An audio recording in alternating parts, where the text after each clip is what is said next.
Mais uma vez, nós estamos aqui, Primeira Arte, em primeira mão. É isso aí, pessoal. Eu tô aqui, eu e o Robson, tá? Nós vamos conversar com um cara muito bacana hoje. Ó, esse cara é o seguinte, ele tem 43 anos, ele é formado em administração, ele é professor de Kung Fu, pai do Yuri, que também é instrutor de Kung Fu. Ele é casado com a Madalena, Dona Madalena, né?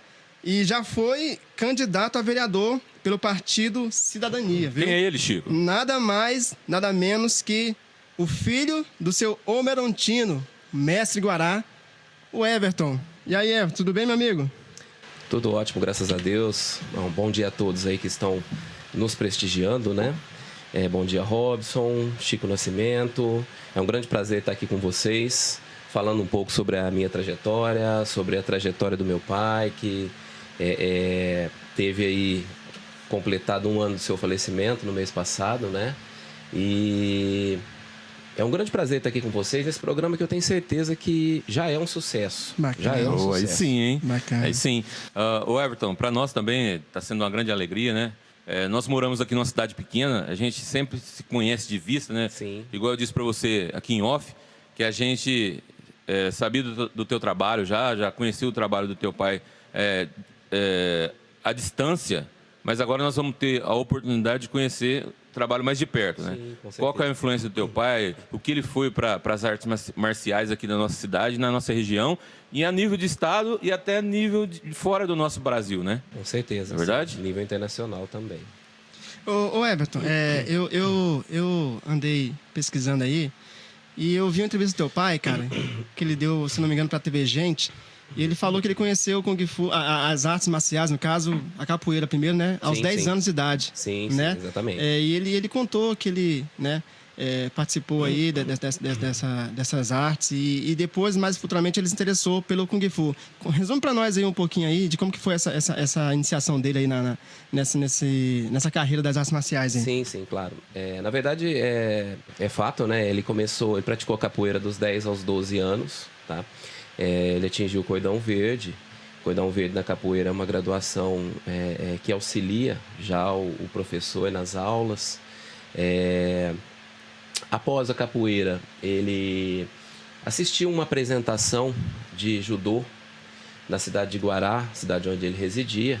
Ele achou uma equipe de Ribeirão Preto, ele achou o judô uma arte marcial fantástica. Ali mesmo ele já conversou com o professor, estabeleceu contato e passou a treinar o judô em Ribeirão Preto, numa equipe que acredito eu que hoje não existe mais, uma equipe chamada Judô Ono, de um descendente japonês.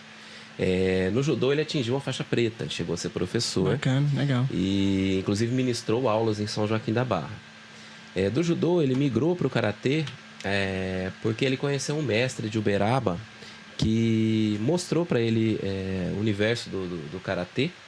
Achou muito interessante a arte marcial karatê, começou a praticar também, atingiu também a faixa preta de karatê. Posteriormente, ele praticou também o taekwondo, onde ele atingiu a faixa verde, tá? Só lembrando que no karatê ele também foi professor, deu aulas também em São Joaquim da Barra. Eu acredito que tem alunos aí que passaram por ele, que estão vivos ainda, né? E no taekwondo ele não chegou a ministrar aulas, né? Ele, na verdade, não atingiu a faixa preta, porque antes de atingir o nível de faixa preta no taekwondo, ele conheceu o Kung Fu por ocasião do cinema propriamente, né? No início da década de 70, houve um boom, né?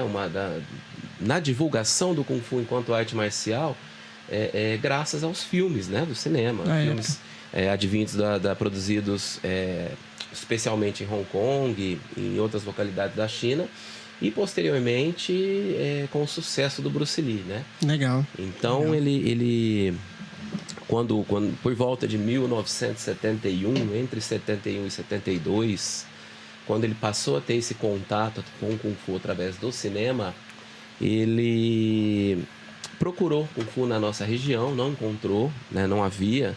Poucas pessoas sabiam, na verdade, o que era Kung Fu, porque foi exatamente nesse período que os primeiros mestres chineses vieram para o Brasil, exatamente para o Brasil ele se tornou quase uma referência na América Latina, porque a grande maioria dos mestres chineses vieram para o Brasil e do Brasil divulgaram para outros países. Legal, hein? Né? Bacana. Levaram esses ensinamentos para outros países. Então, quando ele buscou o Kung Fu, num primeiro momento ele não teve êxito. Né? Então, ele fez um curso por correspondência. Que foi o que ele encontrou de mais próximo. Peraí, vamos abrir um parênteses aqui. Sim. Um curso por correspondência? Sim, Na época era assim. Rapaz, isso é um exemplo de dedicação, né? Sim. Da parte do teu pai. O meu pai, eu acho que ele nasceu com talento para arte marcial. Eu queria fazer essa pergunta para você, porque você começou a biografia dele aí e falou que ele começou nas artes marciais de 11 para 12 anos, é isso? De 10 anos, né? De 10 para 12 anos, né? Sim. Quer dizer, é uma idade bem baixa, né? Sim. E ele já foi evoluindo, ele foi assimilando as técnicas, né, das artes marciais e foi trazendo para ele e chegou onde chegou hoje, Sim, né? exatamente. Então, o que acontece? Agora você me falou qual é o exato momento que ele fez esse curso por correspondência? Foi pro Kung Fu? Havia um mestre chamado Marco Natali que se especializou em cursos por correspondência. Esse mestre, salvo engano, acho que ele é vivo até hoje. Olha aí. Ele aprendeu Kung Fu com mestres chineses de São Paulo e ele criou esse curso. Então, meu pai fez esse curso, atingiu o nível de instrutor, né? Num estilo denominado Huchen, que hoje é praticado em academias, tá? Não, é um estilo que não veio para o interior, mas para ele não era o suficiente. Meu pai sempre foi ávido por conhecimento. Bacana, bacana. Então ele falou, eu vou até a fonte. Olha aí.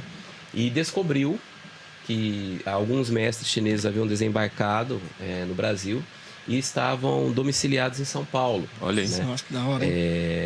Eu diria que o berço do Kung Fu no estado de São Paulo e também um dos berços do Kung Fu no Brasil foi o Centro Social Cultural Chinês.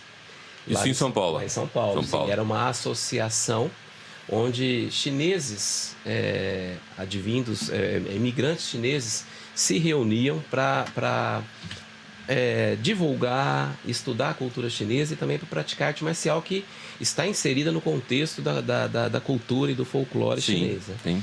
E nesse centro social ele conheceu um mestre chamado Liu Yinkei. Liu Yinkei ele faz parte da genealogia original do estilo Shaolin Garra de Águia, que é um estilo que tem aí cerca de 2.800 anos, um estilo muito antigo. É um estilo antigo, né? Estilo tradicional. E se apresentou para esse mestre e demonstrou interesse em praticar. Só que no passado, Kung Fu, não sei se você teve a oportunidade de assistir filmes tradicionais já. Sim. Quem não assistiu? Até hoje. Então, muito daquilo que aparecia nos filmes era real. Então, um aluno tinha que ser aceito pelo mestre. Entendi. O aluno simplesmente não começava a treinar, eu quero começar a treinar. Na verdade, não era uma coisa comercial igual é hoje. Não. Era algo muito mais além. Sim. Tinha a questão do propósito, né? A questão do chamado, vamos dizer assim, né? Sim. O nível de seriedade no sentido de que aquele praticante seria a partir dali também um representante da cultura chinesa era muito alto. Então ele ficou cerca de 4 dias instalado lá em São Paulo aguardando uma resposta do mestre. Olha que da hora, cara. Olha aí, e que a gente, escutando você falar, a gente começa a visualizar isso, né? Sim. Imagina um cara sair aqui do interior do estado de São Paulo. Bem interior mesmo, né? cara. São Joaquim da Barra, o Guará, não sei na época. No início da década de 70, né? No início da década de 70, São onde... Joaquim da Barra era uma corrutela. Era pequeniníssima, né? E a perseverança do teu pai, no caso, o Guará, em ir para São Paulo, ficar lá aguardando uma resposta, né? Vamos dizer assim, uma seleção, né? Sim. Da galera. E ainda mais o agravante, que vocês não são descendentes, né? Sim. Isso Chinês. demonstra, né, a disciplina, né? Sim. Disciplina, né? De ter que esperar. Ele estava determinado Tá em aprender. determinado, determinação, né? Ele A palavra Ele correta. queria aprender. Ô Everton, o que eu acho bacana tudo isso aí, Everton, é que você conhece a história do seu Sim. pai. Você conhece. Eu estudei a fundo. Ah, tá. Você estudou a fundo. Mas e como que era assim o diálogo entre vocês? Ele costumava falar, filho, é você com grandes poderes. Vamos pegar mais firme. Era assim? Vamos pegar mais firme. Sério, né? Ele costumava conversar com você e com o Emerson? O meu pai é o seguinte, ele sempre se preocupou em nos preparar, né? em todos os sentidos, seja para a vida como um todo, quanto para administrar esse legado que ele sentia que seria algo de longo prazo. Então nós tínhamos sim longas conversas, eu conversava muito com ele e sempre fui muito interessado na história. Sim, né? sim, percebe-se. Porque é uma história incrível se você considerar o momento em que ela aconteceu, né? Hoje em dia, pesquisar algo novo é muito fácil. Basta Sim, hoje na internet aí, muito né? fácil, muito fácil, Você cara. senta na tela de um computador e o pai Google ajuda, Igual né? o Robson falou, né? Poxa, na década de 70, cara, ele teve que fazer isso, cara. E nessa época ele devia ter uns 18 anos, 20 anos. Não, na década ele se casou em 76, com 24 anos. Né? Então, em 71, ele tinha cerca de 18, exatamente. Tava decidido. Aí que é interessante, né, Werber? Que quando as pessoas entendem o seu propósito de vida cedo, ele desenrola a vida mais cedo, com mais facilidade, ele consegue enxergar no futuro aonde ele vai chegar, né? Sim. Não é verdade? Sim. Talvez hoje, né, a galera da nossa cidade aqui, da cidade vizinha de Guará, onde o seu pai nasceu, não dá o valor que ele merece, né? Talvez, eu não sei se tem alguma estátua, algum busto do seu pai na cidade, mas é interessante, por quê? Porque a arte marciais, ela traz uma disciplina muito grande para o ser humano. Sim, sim. Em termos de disciplina física, né? Quer dizer, cuida do físico, que é uma das coisas muito importantes hoje que as pessoas, que todos têm que entender, né? Em cuidar do corpo, né? Né? Para ter uma vida melhor e mais longa, né? E a questão mental, né? Sim, sem dúvida. É verdade? Questão mental. Nesse sentido, a arte marcial eu diria que se nós entendermos a arte marcial como esporte, ela é um esporte completo. Tá? Na minha visão de especialista, a arte marcial é muito mais que um esporte. Sim. Eu vejo a arte marcial como uma filosofia de vida. Sim, sim. Né? Hoje as pessoas praticam arte marcial como esporte. Né? Então, isso demanda um comprometimento um pouco menor. Certo, porque não há necessidade de tanto estudo. Do que da visão passada, né? Sim, quando teu pai começou, né? Poucas pessoas sabem. Hoje, e o meu pai foi um dos responsáveis por isso, né? Uhum. O Kung Fu hoje, existe um nível de complexidade. O professor de Kung Fu tem que conhecer a história das artes marciais. Com certeza. Porque o Kung Fu é a arte marcial mais antiga. Verdade. Então, as origens estão ali, né? Os primeiros movimentos... Imagine que os primeiros movimentos de Kung Fu, eles foram talhados em rocha. São anteriores ao papel. Então é muito antigo. É muito antigo. Eu queria aproveitar essa deixa sua aí, Everton, sobre a complexidade dessa arte. E, de fato, na entrevista do teu pai, que ele deu lá em 2017, eu vi que quando o aluno chega lá, ele não vai já praticar a arte, né? Primeiro tem um preparo psicológico da história. Cara, eu falei, que da hora. Eu pratiquei jiu-jitsu, né? Pode-se dizer. Sim. E jiu-jitsu, Quase um Anderson Silva? Que é longe de mim. Quando o cara vai entrar fazer jiu-jitsu, o Everton, ele quer chegar lá e quer arrebentar. Ele quer derrubar o cara, entendeu? Inclusive, a gente conversou sobre isso uma vez, eu comentei contigo, né? E você falou, não, inclusive, o jiu-jitsu é uma técnica de... Como é que você falou, cara? De autocontrole, né? E quando a gente vai fazer, o Robson, quando a gente vai pro jiu-jitsu, a gente quer chegar e arrebentar, moleque. Quer moer o adversário. Colocar o cara embaixo dos 100 quilos lá, entendeu? E o Kung Fu, sem querer te cortar, o Kung Fu, cara, ele é diferente, ele é completo, ele é complexo. Ele não é você chegar e você querer brigar, tem toda uma técnica, né? Existe uma preparação física e mental para que você possa começar a praticar os exercícios de combate. Não é assim, você não vai começar lutando, né?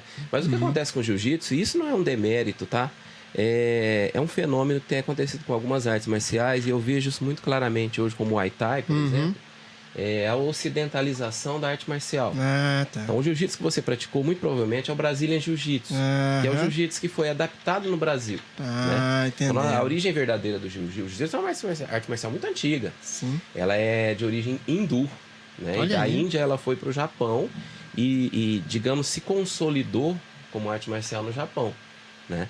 Então, quem trouxe o jiu-jitsu para o Brasil foi um conde japonês chamado Conde Koma, que ensinou o jiu-jitsu para a família Gracie, lá no Pará. Sim. A família Gracie é importantíssima aí, né? Sim, na história, a família Gracie é importantíssima no sentido de divulgar essa arte marcial, né? Então, o que acontece? Eu vejo os filhos do Hélio Gracie foram visionários do ponto de vista comercial. Qual deles que dá aula de defesa pessoal no exército americano? Royce Gracie. Né? Ele mora nos Estados Unidos, inclusive. Puxa, que privilégio, hein, cara? Exatamente. É verdade. Então, veja, mas eles se preocuparam muito com a comercialização. Isso não é demérito, tá? Sim. Porque quando você divulga a imagem de uma arte marcial, de certa forma, você faz com que esse trabalho ele se prolongue, se perdure, né? Nós temos que pensar em longevidade de um trabalho. Então, a visão que eles tiveram naquele momento não foi errada, né? Eles tiveram uma visão um pouco mais comercial, porém, o que eles fizeram com o jiu-jitsu foi uma revolução mundial. Mundial, né? Acabou que o jiu-jitsu brasileiro hoje é mais requisitado e conhecido que o jiu-jitsu... Que doideira, né? Não vou chamar de original, mas o tradicional. Tradicional, né? Pode-se dizer que os melhores lutadores de UFC, eles são aderentes do jiu-jitsu, né? Eles usam como técnica, né? Sim, sim. Na verdade, assim, o que houve com o jiu-jitsu? O jiu-jitsu era uma novidade. Sim. Porque até então, né? Até surgir o jiu-jitsu ali no início da década de 80, meados da década de 80 para início da década de 90, as artes marciais mais populares eram as artes marciais de contato, né? No meio das artes marciais, existe uma divisão que é bem básica no que diz respeito à essência técnica, né? Que são as artes marciais de contato e as artes marciais de solo, né? Sim. As artes marciais de contato são as artes marciais que tem uma predominância de golpes, né? De golpes de contato mesmo. Sim. Chute, soco, cotovelada, joelhada, cabeçada, enfim... técnicas de contato. E as artes marciais de solo são as artes marciais com técnicas voltadas para queda, imobilização, a própria luta de solo, né? Que o jiu-jitsu é uma delas. O jiu-jitsu, né? Nós temos uma arte marcial fantástica no Brasil, pouca gente sabe, que foi desenvolvida também no Rio de Janeiro, que é a luta livre. A luta livre. A luta livre é como se fosse um jiu-jitsu sem kimono. Então, mas aquela luta livre que a gente está acostumado a ver... Não é a luta livre dos gigantes do ringue, não. Não, é outra coisa. Né? Everton, eu queria aproveitar também essa deixa aí. O Kung Fu. Muita gente hoje em dia conhece o Kung Fu, né? Através... Eu falo de hoje, né? Dessa década. Do Kung Fu Panda, né? Que tem toda aquela... Agora você falou sobre... Jiu-jitsu, vamos dar um tempo do jiu-jitsu, vamos focar agora no Kung Fu. Ok. O Kung Fu, quando a gente pensa em fazer uma arte marcial, né, quando a gente pensa no Kung Fu, a gente pensa em aqueles golpes bonitos, tal, de mobilizar a pessoa com golpe. Sim. Lá na academia de vocês, eu já vi um vídeo seu com... Muchaku que fala? Lin Chin Quan. Nunchaku é o nome japonês, né? Em chinês é Lin Chin Quan, né?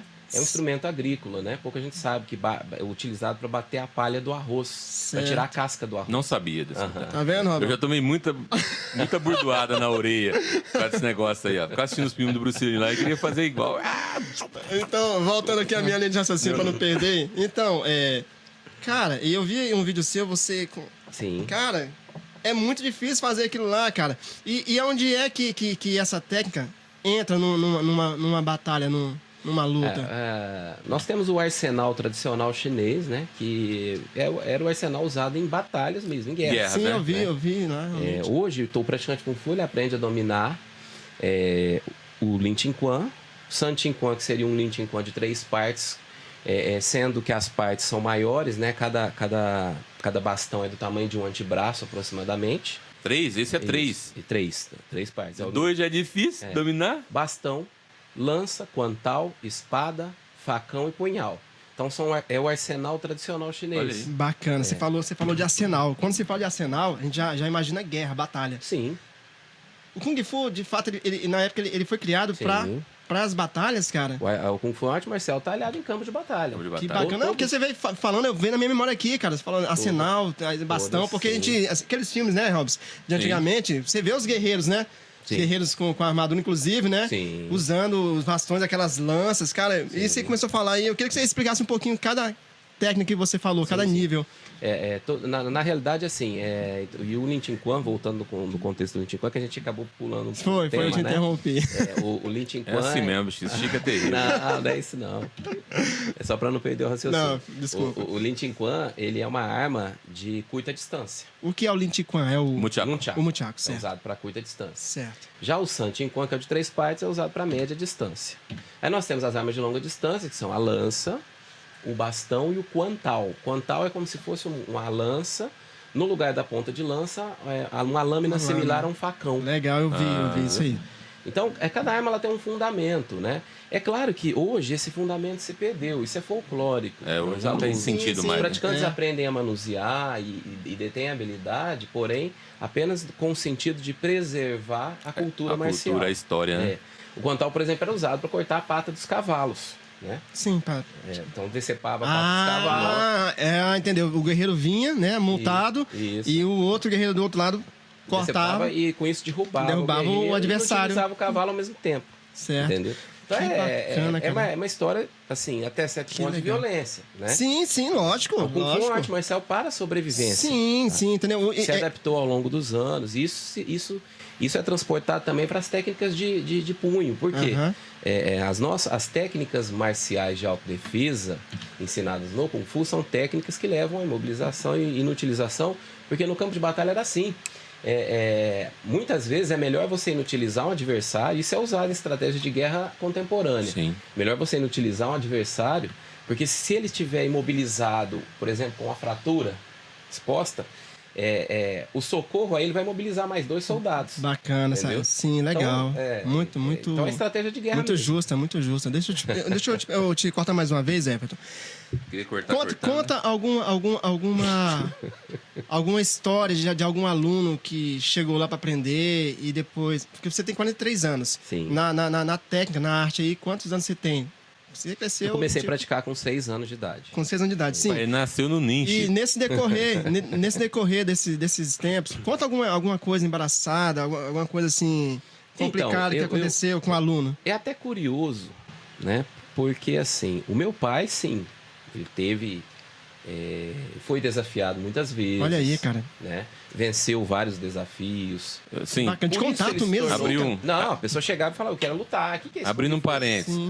Na rua assim mesmo ou dentro da academia? As pessoas entravam dentro da academia. Sim. Olha aí, rapaz. Eu quero lutar, quero ver se isso aí funciona mesmo.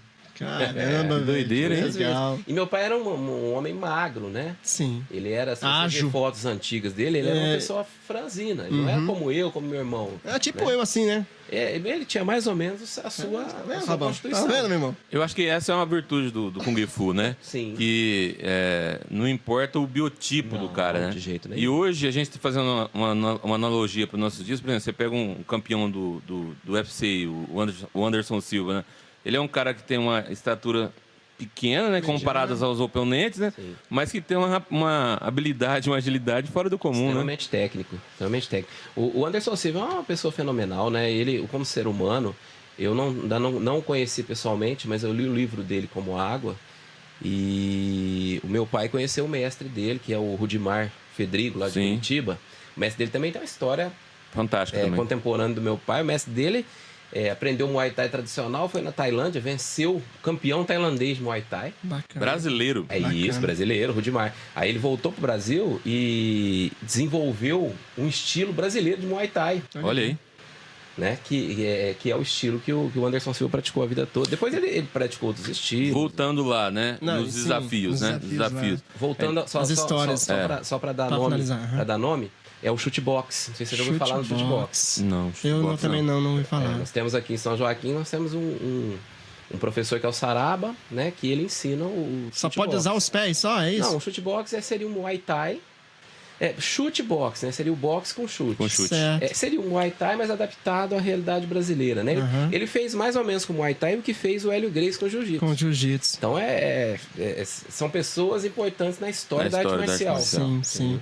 O brasileiro tem essa criatividade, né? Versátil, né? Essa versatilidade, essa capacidade de adaptação. Isso é transportado para todas as áreas, né? E na arte marcial não é diferente. Nós temos grandes nomes aqui. Mas o que eu queria saber, o Everton, né? Você falou sobre os desafios, que às vezes acontecia teu pai ser desafiado, né? Sim. Mas, assim, nesses teus 30 e poucos anos aí, né, nessa arte, você já presenciou teu pai recebeu algum problema por conta de algum aluno que causou algum problema por usar a arte na escola, na rua? Sim. Seu pai já foi punido, divertido por isso? Então, veja bem, em relação aos desafios, primeiro, ele foi desafiado várias vezes, na rua, na academia. E enquanto criança, presenciei algumas vezes, alguns desafios, né? Nunca recusou também, porque naquele momento ele não podia recusar, né? Ele estava trazendo tirar a prova, né? Ele estava trazendo uma modalidade nova, uma arte marcial nova. Então, ele tinha por obrigação, como representante daquela área, de mostrar publicamente a eficácia dela. Sim, sim. E com isso ele acabou consolidando o nome dele. As pessoas, com certeza. Durante muito tempo as pessoas o temiam muito. Então, quando eu atingi o nível de instrutor e comecei a auxiliar nas aulas, né? Já existia um respeito consolidado muito grande. Filho do Gará, você é filho do homem, gente. Mexe com o cara não, hein? Existia um respeito consolidado muito grande. Então, a próprio ambiente marcial traz esse respeito. E aliado, associado à imagem dele e tudo que ele já fez, problemas no sentido de alguém chegar e desafiar, nunca. Tá? Problemas com alunos... nós temos o Kung Fu arte marcial que tem um caráter filosófico muito complexo e muito profundo. Sim. Então, desde o primeiro dia de aula, o aluno aprende que a arte marcial ela é um método de autodefesa para ser utilizado apenas em último caso. Ele é educado, né, para isso, né? Sim, sim. Para não ficar e é isso que eu acho, se expondo de qualquer forma. E é isso que eu acho bacana, cara, no Kung Fu, cara, entendeu? Essa disciplina, cara. Você nunca vai ver, cara. Eu até zoei o Everton uma vez lá no trabalho, que você não vai ver o Everton descer, cara, da postura dele, por causa de alguém que tá dando trabalho, entendeu? Sim. Você não vai ver nunca, porque o cara tem disciplina, tem preparo. Até as pessoas, às vezes, taxam, né? O ser humano, ele tem essa, vamos dizer assim, essa característica de olhar para alguém e, baseado na imagem da pessoa, já traçar um perfil. Fazer um julgamento, né? Sim. Traçar um perfil baseado na imagem. Isso é um equívoco muito grande. Na verdade, nós temos que conhecer o ser humano está por trás daquela essência, imagem. Né? Sim. A essência. Muitas vezes muitas pessoas comentam, né, você pode fazer um estrago muito grande, você é muito calmo. Como é que você... Se eu fosse você, eu não seria tão calmo. Na verdade, se a pessoa fosse eu, ela seria calma sim. Porque tá na mente, né? A minha personalidade, ela tá incutida no meu... Na minha essência, no meu espírito. Então, eu sou assim, né? Antes de eu perder o raciocínio, você é formado em administração. Sim. O que foi que o Kung Fu trouxe de benefício para você na sua vida? Sim. O que você pode falar sobre... o Kung Fu para mim trouxe isso, Chico, Robson. Para mim é muito difícil falar o que o Kung Fu trouxe. Me entenda, porque eu convivi com ele, né? Então, eu nunca estive sem ele na minha vida. É um todo, né? Eu nunca estive sem o Kung Fu. Meus primeiros passos, eu me lembro assim, as minhas primeiras lembranças foram em academia, né? Com uniforme, em academia. Então, o Kung Fu sempre fez parte da minha vida. Certa vez, tu falou que já trabalhou na área de segurança, né? De segurança pessoal. Sim, né? Sim. Isso, com certeza, se deve ao Kung Fu. Sim, também. Entendeu? Conta um pouquinho da sua experiência aí nessa área aí. Eu sempre trabalhei há cerca de 20 anos, ainda tenho uma equipe. Né? Sério? Sim, eu tenho 10 profissionais que atuam comigo em eventos sociais. Bacana, né? Festa de 15 anos, casamentos, eventos mais sociais. Nós estamos com as atividades suspensas por conta das paralisações que houveram com a pandemia, enfim. Mas a arte marcial para o profissional da segurança, ela traz um autocontrole maior. Ela traz o preparo físico e mental, que é muito importante. Muitas vezes, em determinadas situações, o profissional ele não pode deixar a emoção se sobrepor à razão. Né? E a arte marcial é uma ferramenta fenomenal nesse sentido, de trazer esse autocontrole para o profissional. Não apenas na área da segurança, como em outras áreas também. Né? Eu te perguntei sobre isso, porque eu também trabalho na área de segurança. E às vezes dá vontade de dar uma voadora no peito da pessoa, cara. Que às vezes a pessoa chega lá... Vende seu curso pra ele, não. Vende seu curso pra ele. Às vezes, cara, você tá trabalhando... Tem domínio, Chico. Então, Robson, mas às vezes dá vontade de meter o pé no peito da pessoa, cara. Então, é essa que é a importância do Kung Fu, né? Então, cara... Sério, não. Fala sério mesmo, cara. Às vezes você acha que um homem do seu tamanho vai dar conta de bater em alguém, Chico? Pra que existem as artes marciais, meu? eu vou ter que conhecer a academia do Everton lá. Ô, Everton, eu acredito que... Hoje ainda, o interesse das pessoas é totalmente relacionado a essa questão, tá? Eu diria que 80% das pessoas que hoje pisam numa academia de arte marcial... claro, não vai falar isso para o professor, mas inconscientemente, entra para aprender a se defender. Se defender, né? Então, eu acho justo, né? Sim. Eu acho justo. Numa sociedade que a gente vive hoje, né? Que a gente está propício, né? Está inserido dentro de um contexto aí. As pessoas estão meias fora do centro, né? A maioria. Especialmente nesse momento. Né? Meia fora do centro. Então, às vezes, você se envolve em alguma questão que foge ao controle. Se você dominando algum tipo de arte marcial, você vai conseguir se sair bem. Sim. Né? Por quê? Porque você vai preservar o agressor ali, né? Se defender e conseguir sair de boa, né? Eu já imobilizei muitas pessoas, nunca precisei machucar ninguém. Bacana, isso é legal. Isso é legal. Como segurança. Aí, nunca precisei isso é muito legal, cara. bater, nem machucar, nem... até porque isso não faz parte da minha essência. Eu não sou assim. Violento, né? Que bacana. Chegando nesse ponto aí. Everton. E na época de escola, cara, você teve alguma história assim meio complicada? Porque, às vezes, cara, não, é tipo assim, porque às vezes, eu lembro uma vez que eu tinha, acho que 16 anos. Faz tempo, hein, Chico? Faz um pouquinho de tempo. E eu cheguei e eu mudei de bairro e a gente foi jogar bola, juntou os meninos pra jogar bola, né? E aí chegou um rapaz lá e começou a jogar bola e fazer gracinha e falou, não sei o quê. Eu fiquei com raiva do cara, né? Na escola, às vezes, tem isso. O cara chega lá, o cara, às vezes... talvez não seja o caso do Everton, de ser popular na escola por conta da arte. Mas alguém assim já tretou com você por causa do seu jeitão, da sua postura, de querer tentar... Vamos ver o que vai dar. Tirar você do centro?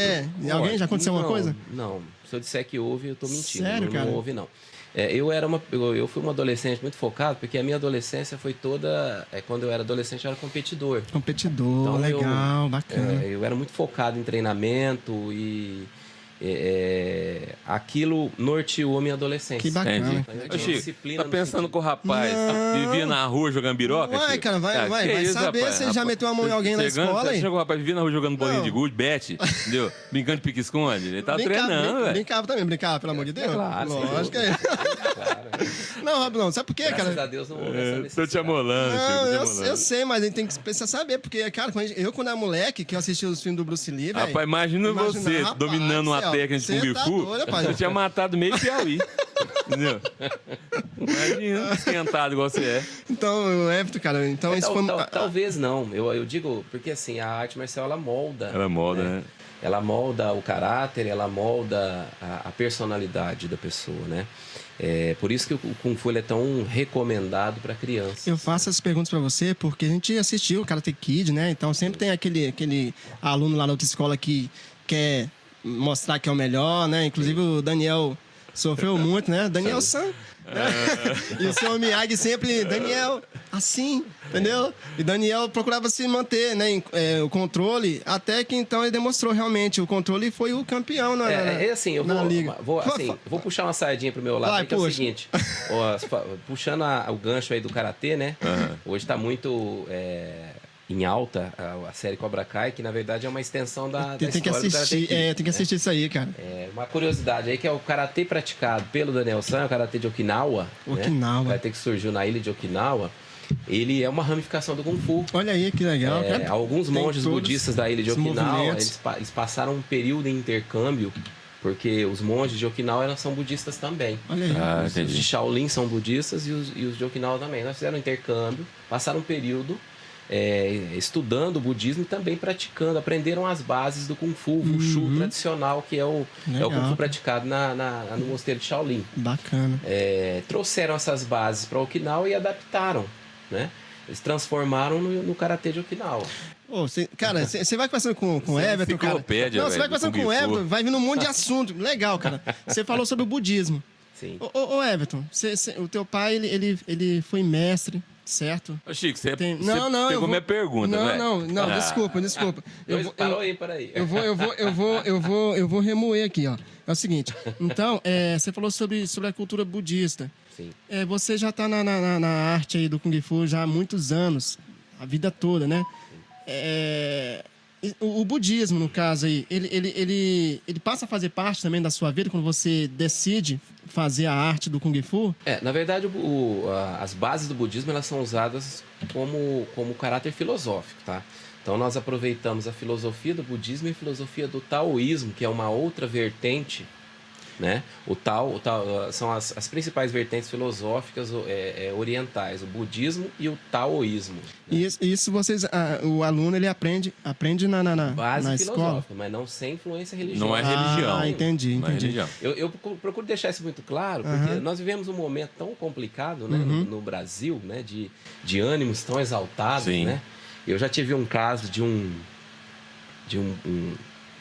pai de aluno que era professor de história, entrou na nossa academia, certo. né? E falou, uma satisfação. Vocês têm uma bandeira da China, por que vocês têm uma bandeira da China? Por que vocês têm uma bandeira desse país que não é exemplar? Eu falei, pode não ser exemplar nada agora, mas há 1000 anos, 2000 anos atrás, 3000, 4000 anos, a China ela foi um berço cultural. Isso é história, cara. Tudo na China é muito antigo. Imagine, dentro do Templo de Shaolin. O Templo de Shaolin estipula-se que ele tenha cerca de 15 mil anos. Olha aí, cara. Para um país igual o Brasil, que tem 500 e poucos anos, né? 521 anos. É muito nós antigo. Nós somos um bebê, né? Somos nem bebê, nós somos um embrião. Com certeza, né? com certeza. Tem estátua, tem estátuas gigantescas de Buda lá na China, catalogadas com 12 mil, 15 mil anos. Então, um país... Uma cultura de 15 mil anos... Imagine. Hoje, ela né? não evolui, né? Hoje, a gente falando de China, né? A gente sabe que a China hoje se tornou uma potência mundial, né? A China tem comprado aí pelo mundo afora muitas empresas, né? Sim. Tem investido em terra, enfim. Tanto é que chegou onde chegou hoje. Sim. Eu acredito que isso seja dado por causa da obstinação, né? Por causa da disciplina, né? Sim. Da disciplina. Isso faz parte da mentalidade do povo chinês, japonês, né? O povo lá do Oriente, né? O povo do Oriente, né? A China faz parte do Extremo Oriente, né? Extremo. Nós temos o Oriente Médio, que são os países de influência islâmica. Sim. E a China faz parte do Extremo Oriente, onde predominam as correntes filosóficas do taoísmo e do budismo. Legal. Mas tem muçulmanos também na China, tá? Hoje virou espalhou no mundo todo, né? E a China de hoje, assim, trazendo, assim... para a questão política, né? Comercial, né? Eu não vou colocar pano quente, não. A China que nós temos como referência é a China do passado. Certo, isso politicamente falando, a China de hoje, eu tenho muitas questões assim contrárias aos caminhos do desenvolvimento chinês. Assim. Os métodos que eles aplicam. Os métodos que são aplicados, as consequências de tudo isso. Mas existe um fato, né? A China hoje ainda não está amplamente divulgado, porque os Estados Unidos ainda tem uma influência midiática muito grande, né? Mundialmente falando, né? Sim. Mas a China hoje já é a maior potência. Hoje ela já é a maior potência econômica. E ela está cada vez mais brigando para essa posição, né? Inclusive essa luta, né? China e Estados Unidos, é um dos fatores que levou o Kung Fu a não se tornar modalidade olímpica. Pouca gente sabe. Não se tornar? Não se tornar. Por quê? Porque hoje a China ainda é predominante esportivamente no Kung Fu. Kung Fu. Os principais campeões de nível mundial são de lá. São chineses. Então, se ela fosse olímpica hoje, seria no mínimo mais 10 possibilidades de medalha. Isso colocaria a China mais à frente dos Estados Unidos. Sim. A galera já cortou rente. Sim, então as questões políticas influenciando no meio esportivo. Né? Interessante. Tudo é interligado, infelizmente. Ô Everton, se eu chego lá hoje na sua academia e eu falo assim, ô Everton, tudo bem? Eu queria aprender o Kung Fu. Sim. Qual que seria a primeira orientação sua para uma pessoa que está chegando? Normalmente nós perguntamos qual o objetivo, né, da pessoa, tá? E o que a pessoa pretende a partir dali, onde ela quer chegar, mas no sentido de qual o objetivo com a prática do Kung Fu, né? Hoje, como eu te falei, 80% de imediato diz que gostaria de aprender um método de autodefesa. Autodefesa. E nós temos aí uma proporção que aumenta a cada dia de pessoas que buscam manter a forma, ou até mesmo o emagrecimento, porque o Kung Fu é uma arte marcial que promove um alto gasto calórico, enrijece a musculatura do corpo todo. Então é também um esporte completo, né? Há possibilidade de eu ser rejeitado por vocês? Hoje não. Não? Hoje nós não praticamos isso mais. Certo. Até porque nós temos o Kung Fu que é inclusivo, né? Então, a pessoa, mesmo que a pessoa diga, eu tenho um passado um pouco complicado, Esse sim é um bom desafio, né, para o professor de Kung Fu. Transformar aquele ser humano, né? Uma pessoa que tem um passado complicado, envolvido talvez com confusões, com brigas. Então, vai trazer a disciplina, né? Sem dúvida, sem dúvida. E eu acho que a disciplina é fundamental, né, em todos os aspectos na vida do ser humano, né? Porque a disciplina, ela atua em todos os campos, né? Sim. Você falou aí na questão do emagrecimento, você falou na questão filosófica, na questão mental. Sim. Então, quer dizer, se o cara ele está inserido dentro do ambiente desse, com essa filosofia, com essa maneira de enxergar a vida, sim, ele vai adaptar isso para outras escalas da vida dele, né? Sem dúvida nenhuma. Verdade? Sem dúvida e isso vai ser benéfico, né? Já existem estudos, tá? A China hoje ela financia amplamente estudos que provam a eficácia de alguns, digamos aí, algumas práticas da sua cultura tradicional. Então, já existe um estudo, a Universidade de Pequim recentemente publicou um estudo falando sobre a eficácia da acupuntura, né? Que a acupuntura é a medicina tradicional. Rapaz, abrindo um parênteses aí, eu tive uns probleminhas aí há uns 2, 3 anos atrás, psicológicos, né? E eu procurei auxílio da acupuntura. Sim. E a acupuntura faz parte da medicina chinesa, né? Sim, a medicina tradicional chinesa. Chinesa, né? É muito interessante, É importante ressaltar que o mestre de Kung Fu tem que dominar a medicina tradicional chinesa também. Sério? Rapaz. Eu estudo, tá? Eu já estou em fase de estudo. Meu pai dominava, meu pai conhecia acupuntura, auriculoterapia, shiatsu, doin e mocha. Mocha é uma técnica usada para... eu não sei se vocês já viram, para ilustrar de uma forma simples, para entender, uma técnica, vocês devem ter visto já, a pessoa coloca uma espécie de incenso, né, num copo, aí ela tira o incenso, o copo fica enfumaçado, coloca vira... onde está... na região da machucada, na região onde tem que ser tratado. Legal, porque cara, assim, a gente sabe que tem toda essa questão do comércio da medicina contemporânea, e a medicina tradicional, a medicina alternativa, vamos dizer assim, que é a medicina que você está apresentando para nós aqui, por que isso não é amplamente divulgado? Por causa dos interesses comerciais? Nós vamos entrar numa seara um pouco complexa aí, né? Mas a medicina hoje, de uma forma geral, ela evoluiu de maneira comercial, né? Existe uma tendência para medicamentos, para induzir o consumo de medicamentos. Sim, né? A medicina tradicional, né? A medicina tradicional, a medicina ortodoxa, né? Ortodoxa. A medicina convencional. Convencional, isso é a palavra. Então existe uma tendência, né? E o caminho é consulta, exame, remédio. Então, a medicina tradicional ela foge um pouco disso, ela busca um tratamento com um conceito um pouco mais amplo, envolvendo questões mentais, filosóficas e até espirituais também. Legal. Legal. O próprio arte, é importante ressaltar que no universo marcial chinês, arte marcial e medicina se misturam um pouco. Não, tá? Cara, tá passando um filme aqui na minha cabeça. Nós temos o Tai Chi Chuan, que é uma arte marcial chinesa, né? Hoje ela é praticada como terapia ocupacional. É aquela arte marcial que mescla movimentos lentos, circulares e exercícios respiratórios. Né? Então, na verdade, ela faz parte... se você fizer uma análise cronológica, ela faz parte da medicina tradicional também como terapia auxiliar.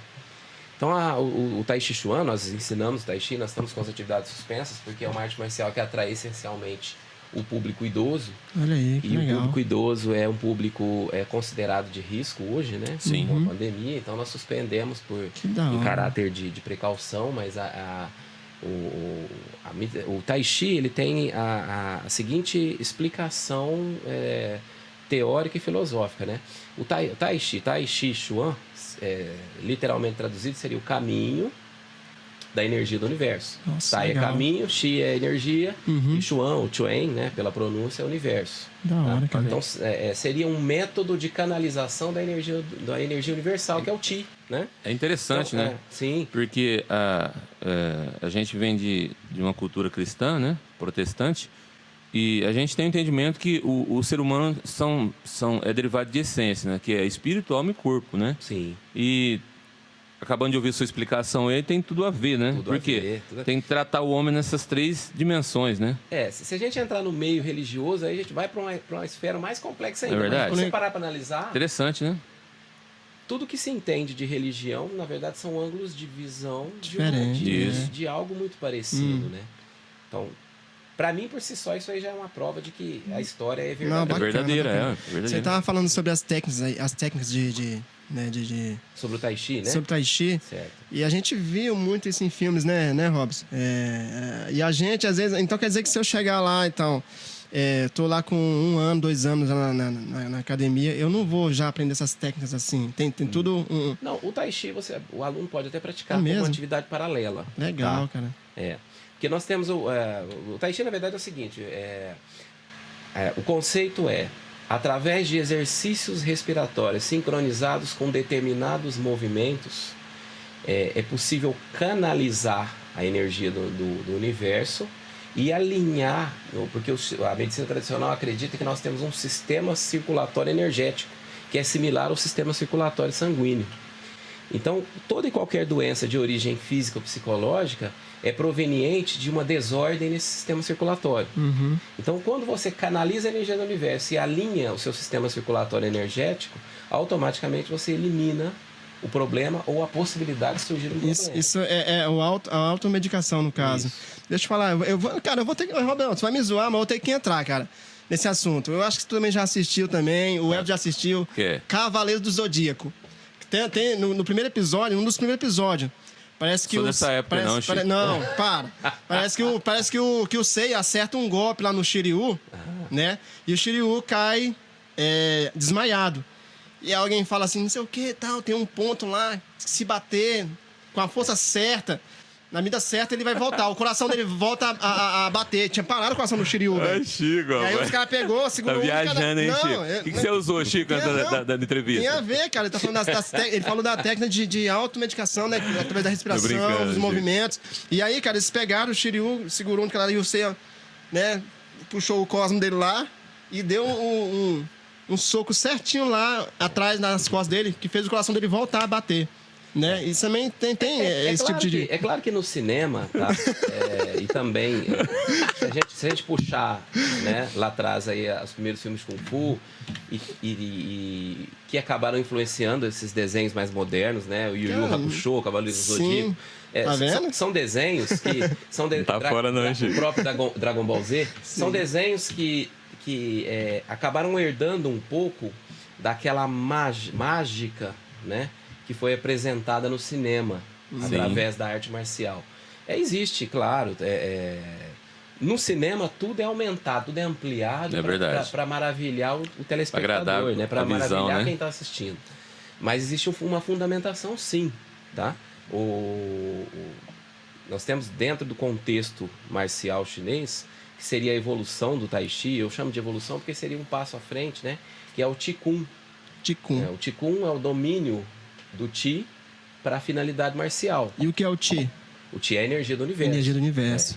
Então, meu pai dominava o Qigong. Legal. Pra você ter uma ideia, meu pai, ele colocava... Eu não tenho esse domínio ainda, tá? Uhum. Ele colocava duas folhas de papel, uma de cada lado, colocava uma telha e ele quebrava a telha sem danificar o papel. Cara, sem relar no papel? Isso. Sem amassar o papel. Sem danificar. Pensa numa telha apoiada numa folha de papel. Quer dizer, o papel é muito mais... sensível, né? Mais mole, né? Ele quebrava a telha sem danificar o papel. Isso é canalização energética. Bacana. Isso da consideração. Sim, anos de treinamento. Legal. Outro ponto também é a acupuntura marcial, né? Marcial usado na guerra, no caso. A acupuntura marcial nada mais é do que a acupuntura utilizada para fins marciais. Então, o mesmo ponto que cura, ele também danifica. Depende do tipo de estímulo e da intensidade. A doutora que eu fui aqui, ela tem um quadro do corpo humano lá e os pontos, né? Sim. Em que você aplica... É a agulha que chama? Sim. Agulha, né? Aplica a agulha para resolver certos tipos de dores nos órgãos, né? Nos músculos, né? Até mesmo a questão do psicológico. É interessante, né? Sim. Muito ponto, né? Sim, é uma complexidade fora do comum. Se você começar a estudar a medicina tradicional chinesa, é uma complexidade... que só é possível a partir de milhares de anos de estudo mesmo. Estudos, né? Então você vê, a acupuntura, ela só A medicina, a tecnologia humana só conseguiu comprovar a eficácia da acupuntura agora, há 5 anos atrás. É verdade. Tamanha a evolução que os chineses tinham, né? Então isso também, se você começar a puxar em outras civilizações, nós tivemos aí civilizações extremamente evoluídas fora do Extremo Oriente também, né? Nós tivemos os sumérios, os egípcios. Os egípcios faziam cirurgia. Cirurgia. Há 10 mil anos atrás. Essa questão da hipnose tá ligado também com a cultura da qual nós estamos falando? A hipnose não diretamente. Não diretamente? Não, a hipnose não faz parte da medicina tradicional chinesa. Bom, então deixa eu fugir de novo aqui do assunto aqui. Nós falamos sobre o Kung Fu. Isso. Cara, nós estamos aqui já faz 1 hora. Conversando. Olha aí. Já faz 1 hora nós estamos conversando aqui. O Robson. Eu sou conversador. O Robson já teve entrevista que o entrevistador ia vir decorar. Vamos encerrar por aqui. Porque... O Robson tá parecendo um camelo aqui. Já esvaziou uma garrafa de água e o Everton, cara, não tomou nenhum gole da água. Isso tem a ver com... psicológico, cara. Com a técnica, velho. Não, é psicológico. Não, porque, pelo amor de Deus, cara. Eu entro aqui e dá vontade de beber água. Ver água, que minha água até esquentou. Vou tomar uma água, só porque você falou. Pô, gente, tem a ver isso? Respeita aí, o Camilo isso ajuda. Isso ajuda, cara. A resistência, né? A técnica te ajuda a ser um pouco mais resistente do que os autocontrole. Resistência mesmo. Ela traz esse autocontrole até porque ele era necessário numa condição de batalha, né? É verdade. Então, se você parar pra pensar, o guerreiro saía pra uma batalha, ele não sabia quanto tempo ele ia ficar sem água. Ô Everton. Acabava a água. Então, o preparo mental existe ainda hoje. É claro que nós não vamos para uma batalha, mas sim. Isso vai te ajudar no cotidiano, A nossa batalha é a vida hoje. Sim, eu tô te ouvindo você falar as histórias, cara, e vai passando um monte de coisa na cabeça. Aí eu já vi o copo aqui cheinho de água, velho. O cara tá no autocontrole, velho. O cara veio preparado. Você tá falando de mim, mas você já bronzeou o copo aí, né, Camilo? Ô, Everton, você já viu alguma vez o teu pai usar técnica em algum aluno que machucou durante o treino? Não. Não, nunca viu, não. Eu já vi, assim, exibições do Ti, né? Houve uma época que nós viajamos pelo Brasil e eu viajei com ele para apresentar essas técnicas. Então, eu já vi ele executar várias técnicas. Por exemplo, ele esticava a perna e ele concentrava o Ti na articulação do joelho e ali ele convidava qualquer pessoa da plateia para tentar dobrar a perna dele. Ninguém conseguia. Isso. Perna esticada? Isso, perna esticada. Ninguém conseguia. Doideira, hein? Existe uma técnica chamada o homem de 1 tonelada também, onde canalizava a energia na região abdominal. E o cara não consegue tirar do lugar. Ele colocava 15 pessoas na frente, empurrando ele e não tirava do lugar. Eu vou abrir. Você sabe que eu vi tem um influencer muito interessante aí na atualidade. E em uma das palestras dele, ele usou essa técnica aí, cara. Foi? O cara descolou a sola do tênis, empurrando ele e não conseguiu sair do lugar. Vou te falar uma coisa pra você. Eu vou fugir de novo. Viu que negócio atrapalhado? Eu achei que era meio lorota, né, Chico? Quando eu vi aquilo lá no vídeo, né? Falei, agora eu te pergunto. O cara já tava com essa... Isso aí foi combinado. O cara já tava com essa sola aí descolada já. Agora eu te pergunto, Robson. E se o Anderson Silva dominasse essa técnica, ele teria quebrado a canela naquela vez que ele quebrou a canela? Entendeu? Cara...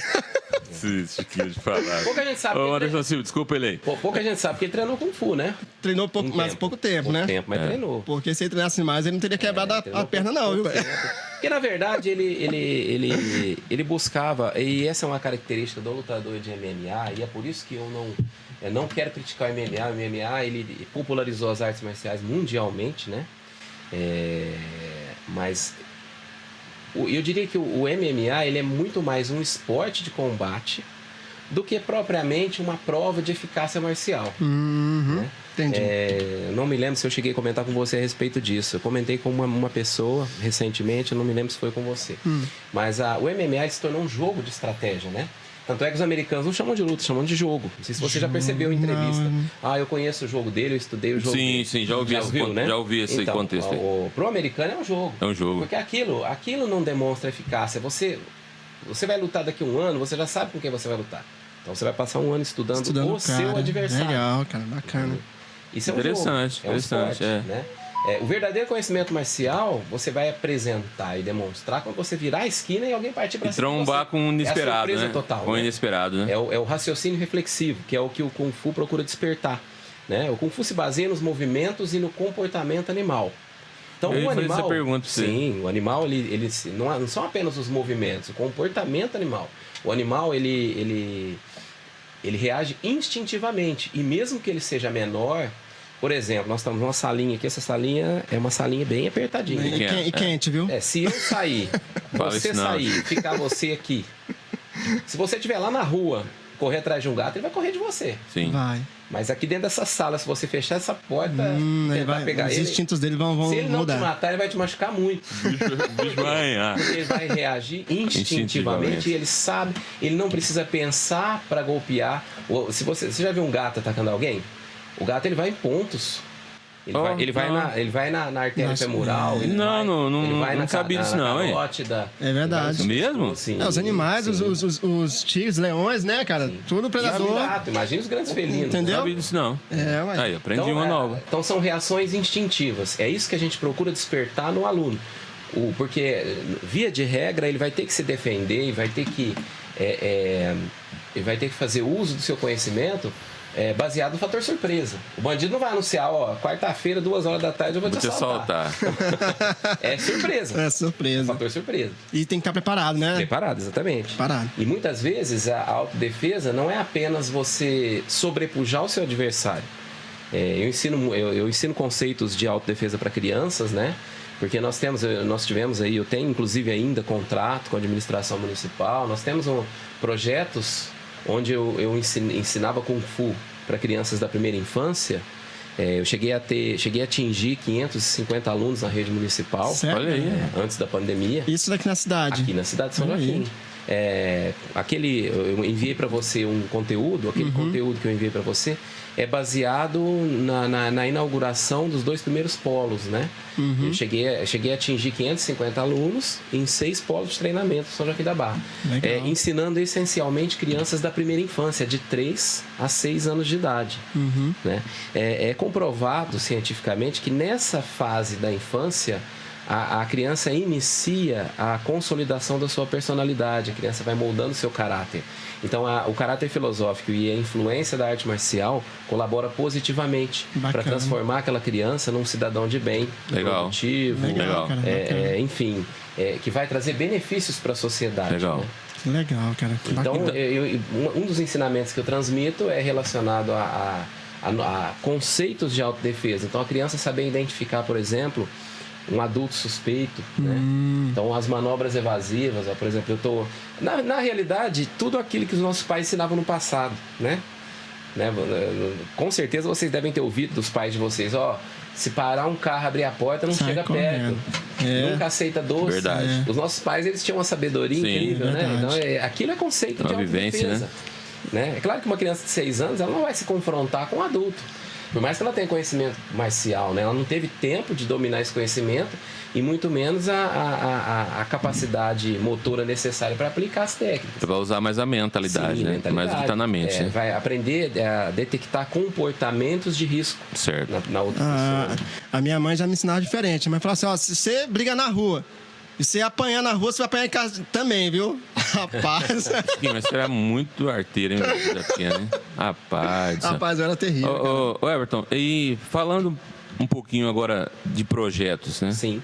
Você citou esse projeto que você iniciou aí, mas por causa da pandemia você deu uma...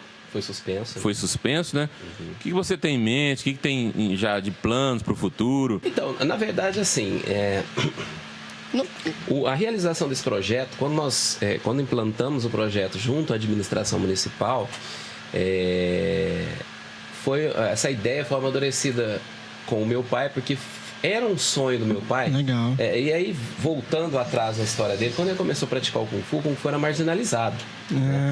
Muitas pessoas imaginavam que... Porque a própria fantasia do cinema levava a uma marginalização, porque... a grande maioria da sociedade não conhecia o Kung Fu. Então, nós tememos aquilo que nós não conhecemos. Né? Isso é uma característica primária do ser humano. Temer aquilo que não conhece. Por que a gente tem medo do escuro? Na verdade, a gente não tem medo do escuro.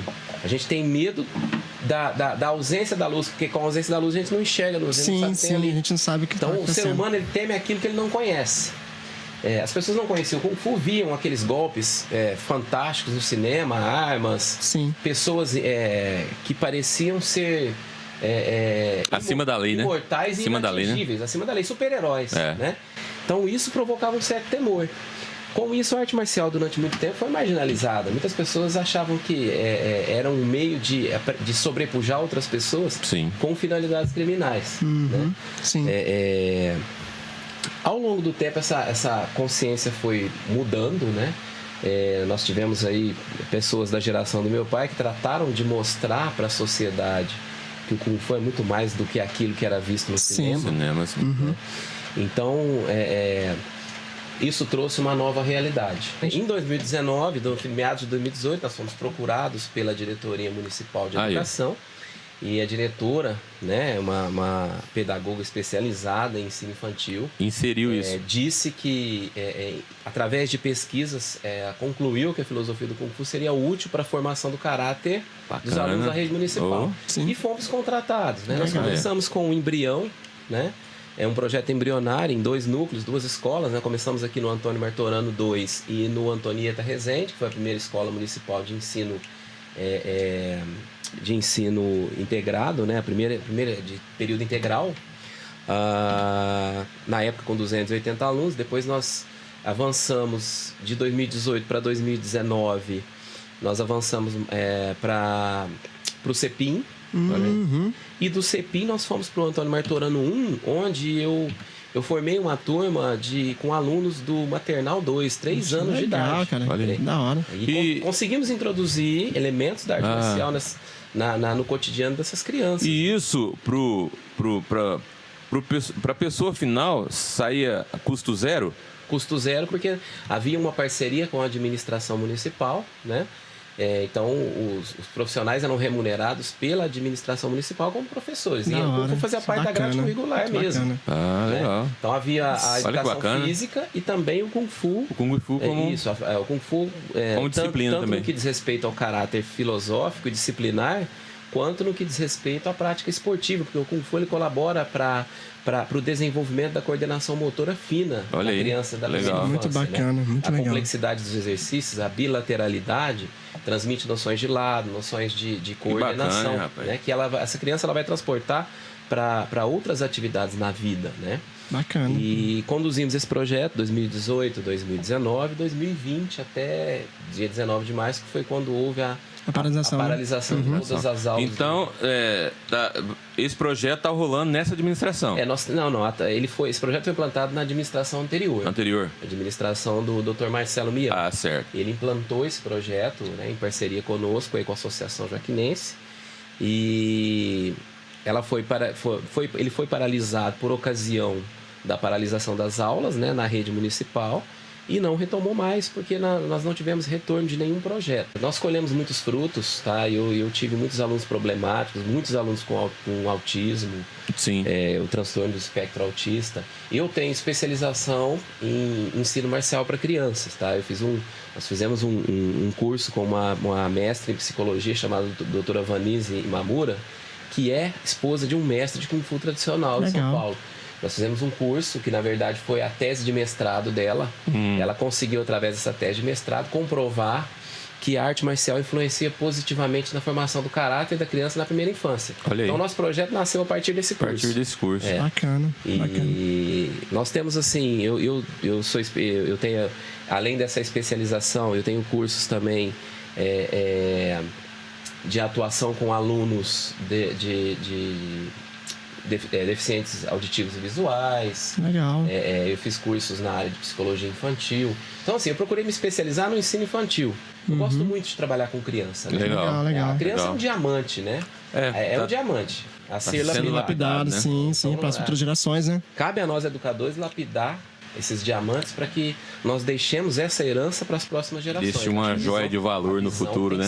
Ô, Everton, qual que é a relação professor aluno? Assim, você costuma dar assim algum suporte aos seus alunos, ter contato com eles, independente da academia ali, saber como que está indo na escola? Como é que é isso? Nós temos, eu tenho alguns amigos que são professores também, alguns em São Paulo, eu tenho amigos do Rio de Janeiro, então a gente costuma brincar o seguinte, no meio marcial, que o professor de Kung Fu, ele é quase que meio um psicólogo também. Legal. Por quê? Porque os alunos, eles muitas vezes buscam no professor orientações fora do meio marcial ali, né? Orientações relacionadas ao cotidiano. Lógico, né? lógico. Até porque o Kung Fu, ele foge da esfera marcial, ele é uma filosofia. Sim, você falou no início da entrevista. É comum acontecer isso.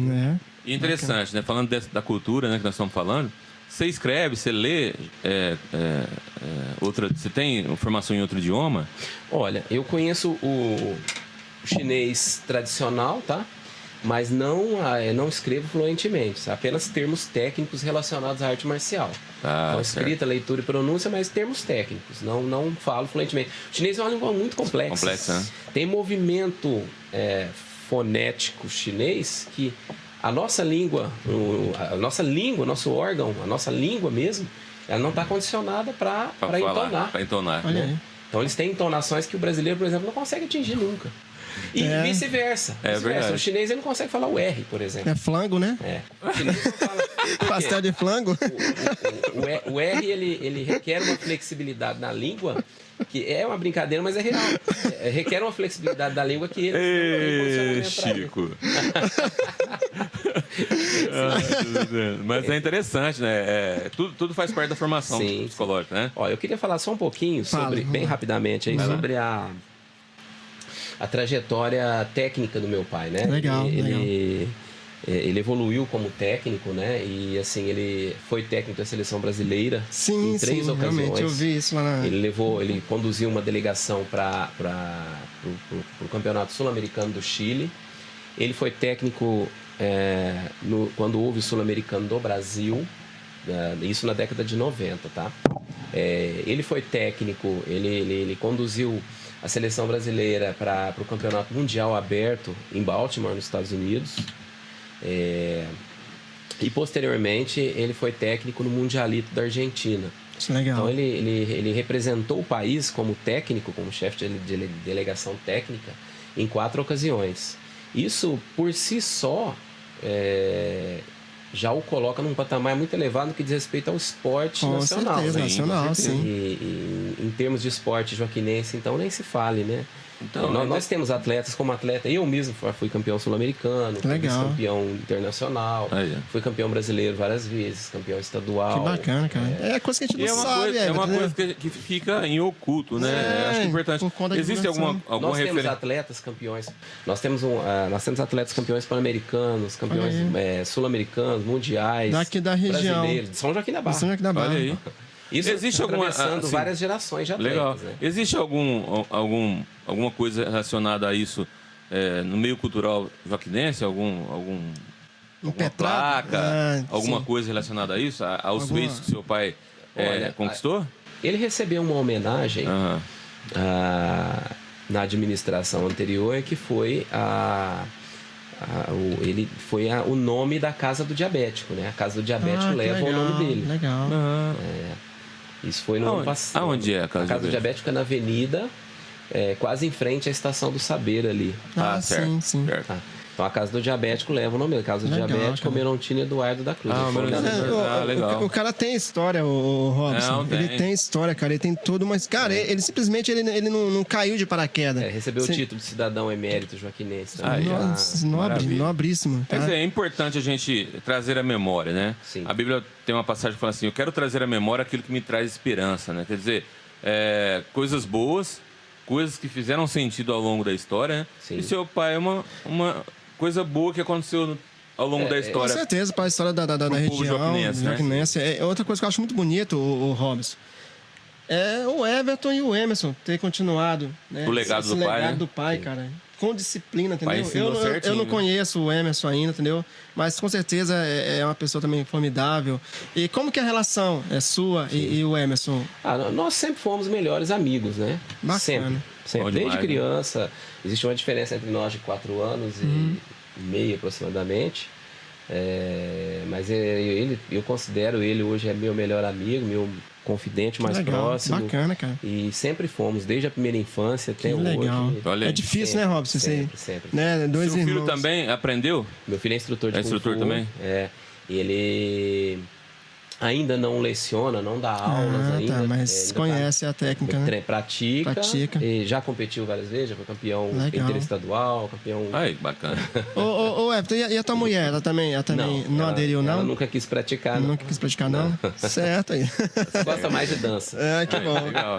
E o Emerson, como instrutor, também é instrutor também, né? Ele é instrutor, o Emerson? Meu irmão é professor. Professor também, né? Hoje ele é faixa preta, eu sou faixa preta terceiro do EN, que seria o grau, né? Uhum. Eu sou aspirante a mestre e ele também. Legal. Ele também. Só eu tenho um pouco mais de tempo, até por conta de ser um pouco mais velho. Sim. Então eu tenho um pouco mais de tempo na fase de aspirante. Eu devo me tornar mestre um pouco antes dele, mas ele caminha para isso também. E o Kung Fu, você vai sempre aprendendo mais ou tem um limite? Você chega, você não consegue desenvolver mais? O desenvolvimento técnico, ele tem um fim que é a faixa preta 10º do EN. Certo. Né? Porém, o estudo não termina nunca, né? Sim. O mestre, ele é fundamentalmente... Até na parede da academia nós temos uma frase que meu pai fixou, então nós mantivemos. O mestre é um aprendiz adiantado. Olha aí, que legal, cara. Então ele ensina para aprender. E ele aprende para ensinar. Exatamente, e aprende com os alunos também. Olha aí, que legal, cara. Quem ensina aprende 2 vezes, né? Sim, sem dúvida. Legal. Sem dúvida. Aprende mais ainda. E é bem assim. O Kung Fu é uma filosofia, por isso que eu falo que é uma filosofia de vida. É diferente de um esporte que você pratica um pouco e aí fala, vou parar, daqui a um ano eu volto. Você tem que viver o Kung Fu, a verdade é essa. Legal. É o que assusta, um estilo de vida. Às vezes assusta um pouco essa geração atual, né? Porque nós temos aí atualmente uma geração que um pouco descomprometida. Né? Muito então o Kung Fu online marcial requer um certo comprometimento, né? Sim. Estudo. É o tal da disciplina, né? Isso. Condicionamento, treinamento, estudo. Então isso demanda tempo também. Dedicação. E hoje, o que você pratica dessa cultura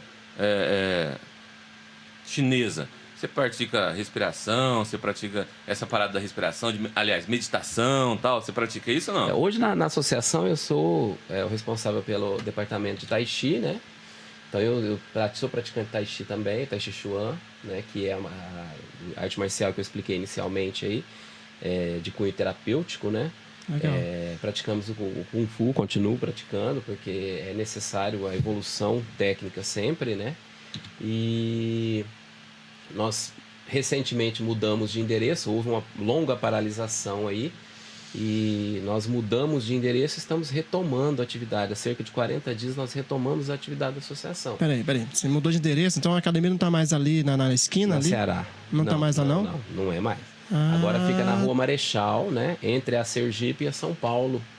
Marechal, qual que é o número? Você sabe? 471. Marechal 471. Entre a Rua Sergipe e a São Paulo. Ali. Bacana, cara. E o local onde foi pro Acre já, Conselho Tutelar. E vocês já finalizaram os preparativos do local? Ele inaugurou. O meu irmão já retomou o Kung Fu tradicional. Então, legal. Ele dá aula de... Ele é responsável pelo departamento de Kung Fu tradicional e eu sou responsável pelo departamento de boxe chinês. Nossa, legal. Que é um estilo moderno de Kung Fu mais voltado para combate competitivo. Legal. O Tai Chi Chuan. Hoje vocês trabalham como empresa lá. Sim. Né? Sim. Hoje um pouco mais. Porque o meu pai, assim, ele...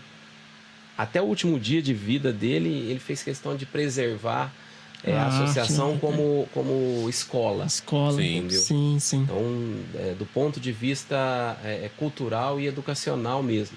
Hoje nós mantemos essa cultura, nós mantemos esse ponto de vista. Toda a história. Porém, aos poucos, a gente está elevando elementos comerciais e empresariais para a academia, especialmente no que diz respeito à divulgação enfim,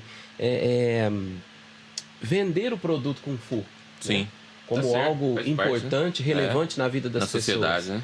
E nesse quesito, eu tenho tentado levar o meu conhecimento de administrador para a administração. Você é um professor, é um administrador e qual outra coisa que você exerce profissionalmente? Eu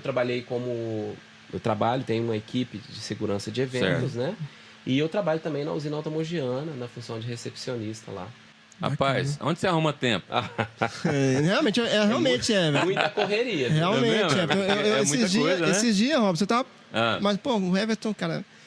como que tá sendo ele colocar a técnica, cara, em prática? Porque, poxa, ele trabalha...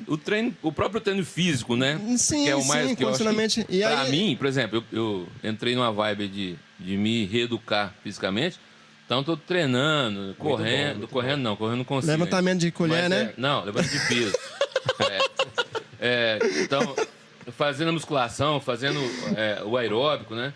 E a parte de treino, pra mim, eu acho que é mais complicado. Não sei se é porque é por causa da mentalidade da gente, né? Que não tá forjada ainda. Treino requer disciplina. Entendeu? Né?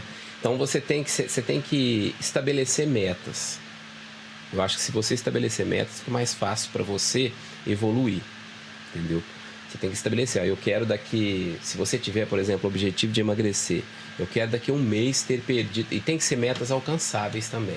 Sim. Você não pode querer mudar da água pro vinho Entrar na loucura, né? Você não vai mudar e não vai continuar treinando. Você desanima. Você vai se frustrar com a falta do resultado e vai deixar de praticar. Então, assim, metas alcançáveis. Eu quero perder 2 quilos esse mês. Então, faz uma avaliação e inicia o treinamento. Eu já dei aula de musculação também.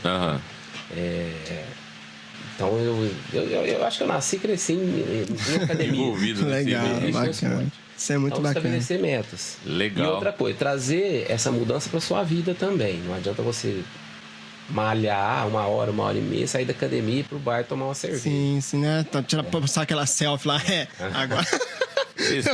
Eu vejo muita gente, cara, assim, tirando foto na academia, puxando peso, aí dá uma depois posta um status assim, agora tá na hora de refrescar. Na verdade, na verdade, mudar um comportamento, né, na casa dos 40 anos de idade, é muito complexo. 40 aí, né? Não, não falei de mim, né, Francisco? Não falei generalizei, falei no sentido figurado, entendeu? Eu acho que é e não é. Tá? Por que eu acho que se você analisar, né, você tem a faixa etária, sim, tá na casa dos 40. Tô quase meio século. Então, eu tô na casa dos 40 e o Chico também.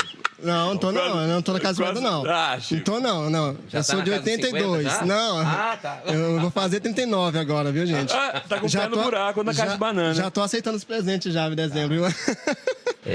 Então, assim, essa geração nossa, ela é mais disciplinada, né? Até pela criação que nós tivemos.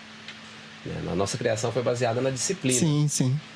Então, eu vi um especialista recentemente, não sei se vocês ouviram falar do Karnal, Leandro Karnal. Sim, Leandro Karnal. Então, ele tem umas sacadas muito geniais. Ele é um filósofo extremamente conhecedor da evolução humana, da evolução, não sei se é propriamente evolução, mas das mudanças comportamentais, né, do ser humano.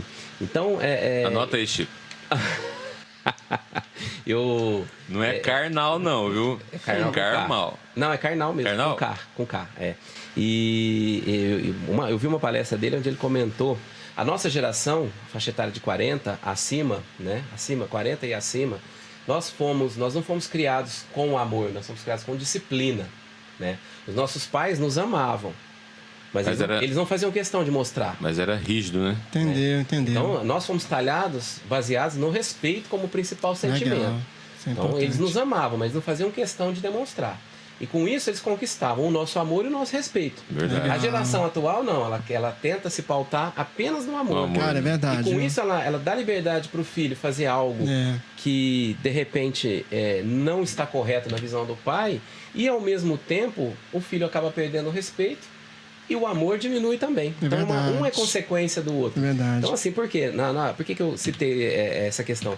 A nossa geração ela é mais disciplinada. Então, nós somos mais propensos à mudança. Então, a geração atual, ela enfrenta a mudança com uma dificuldade também maior. Por conta do que a gente vive hoje em dia, né, cara? Eu particularmente, não sei se é por causa que é recente, né? Essa nova maneira de pensar, essa nova maneira de encarar a vida. Porque quando você passa dos 40, você começa a enxergar limitações, né? Sim. Começa a vir, né? Por exemplo, a gente que é da etnia negra, né? A gente tem que tomar um cuidado por causa do colesterol, por causa da pressão alta, que isso é praticamente quase natural por causa do sedentarismo, né? Sim. Então, eu entendi isso e falei, não, eu preciso de ficar rico aí, né, Chico? Com um podcast, né? Poder trabalhar um pouco menos, né? Quero viver mais, né? A gente tenta, isso, né? Entendeu? Quero viver mais para curtir isso, né? Então eu falei, vou trabalhar na mente, né? E vou fazer isso, né? Vou isso aí. emagrecer, me condicionar, né? Para viver um pouco mais, né? Se claro, assim, e com qualidade, permitir, né? Mais qualidade, importante do que viver mais é viver com qualidade. Ô, Chico, como é que tá aí nosso tempo, meu querido? Rapaz, esquece o tempo. Eu queria fazer uma pergunta pro Everton. O cara tem que almoçar, velho. Eu também tenho que almoçar, mas se você... A hora do rapaz é caro, velho. Você tem que fazer dieta, viu? Ô, Everton, e como é que chama sua mãe, Everton? A minha mãe, ela se chama Margarida. Dona Margarida, ela acompanhou toda essa história, ela tem acompanhado. E como que é a presença dela na vida de vocês, na vida do Guará, como é que era? Ela pro meu pai, ela foi fundamental, né? Porque numa época em que... O meu pai, ele foi um visionário, mas ao mesmo tempo ele... não tinha perspectiva nenhuma se alguma coisa ia dar certo. Né? E a Dona Margarida... Ele nem conhecia muito bem o solo que ele ia pisar. Meio certo. Né? Uhum. Então, ela teve toda a paciência, né? Que bacana. E sempre o apoiou. Legal, é muito importante ter ao lado uma pessoa que te apoia e que oferece aquela infraestrutura para que você possa sair em busca dos seus sonhos, né? Sim. E nesse ponto aí ela foi fundamental. Legal. Sempre o apoiou. Ela praticou karatê, praticou kung fu. Bacana, cara. Acompanhou o desenvolvimento dele, tanto profissionalmente quanto pessoalmente. Enfim, uma curiosidade importante que eu queria deixar frisada aqui, até porque não pode passar despercebido de jeito nenhum. O primeiro esboço, né? Eu não vou dizer propriamente projeto, porque na época nem se usava esse termo, né? Mas o primeiro esboço de um projeto social em São Joaquim da Barra foi idealizado pelo meu pai. Ah, pelo teu pai. Por quê? Porque quando ele começou a dominar o estilo Hu-Chen, ele começou a ensinar o Kung Fu num terreno que ficava ali em frente à pracinha da Lapa, entre o que hoje é uma garagem e o estacionamento da Vencedora. Sim. Ali a minha avó, a mãe do meu pai, morava numa casa, do lado tinha um terreno, e meu pai, o terreno era cercado com uma cerca mesmo, né? E ele ensinava lá. E ele reunia crianças carentes das ruas e via aquelas crianças, vamos treinar. Puxava as crianças para treinar. Então, ele puxava as crianças para treinar e ele ensinava o Kung Fu gratuitamente para crianças de baixa renda. Então, foi o primeiro esboço do que seria um projeto social. Tá? Bacana. Tirava crianças das ruas e ensinava gratuitamente e ali auxiliava também na formação do caráter e na educação dessas crianças, né? Bacana. Eu queria aproveitar, mandar um abraço na Margarida, tá?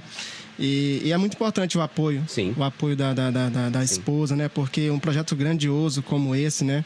Se ela não apoia, se ela não tá ali, né? Pra dar aquele suporte para ele, eu acho que ele também não teria conseguido. E a educação também dos filhos, que é muito importante, né, cara? Eu penso que foi uma união de fatores, né? Foi uma união de fatores. Com certeza. Sofreu muito. Sim, sofre, né, cara?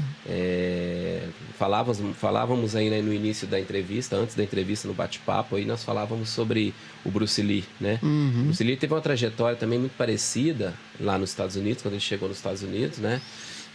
Porque ele foi o introdutor do Kung Fu, ele foi o grande divulgador da cultura do Kung Fu no Ocidente. No Ocidente. Ele foi a pessoa que trouxe Kung Fu de forma ampla e aberta.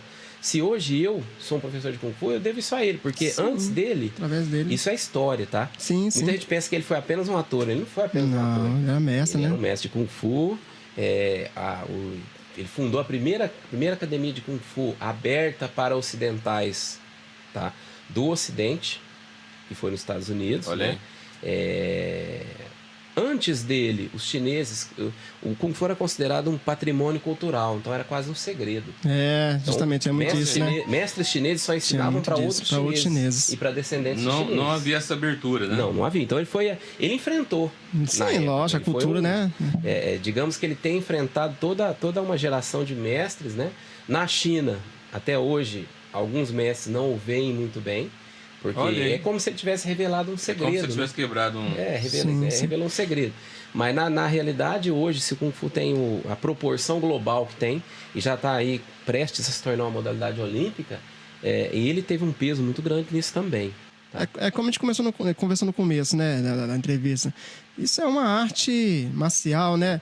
Então é tipo um segredo de guerra, né? Sim, tipo assim. sim. E uma curiosidade também que você deve saber também, e eu queria saber se realmente é verdade, muitos dos filmes dele, ele era ação mesmo pura, né? Não era dublagem, não, né? Sim, não, ele não tinha dublê, não. Ele mesmo... propriamente, não.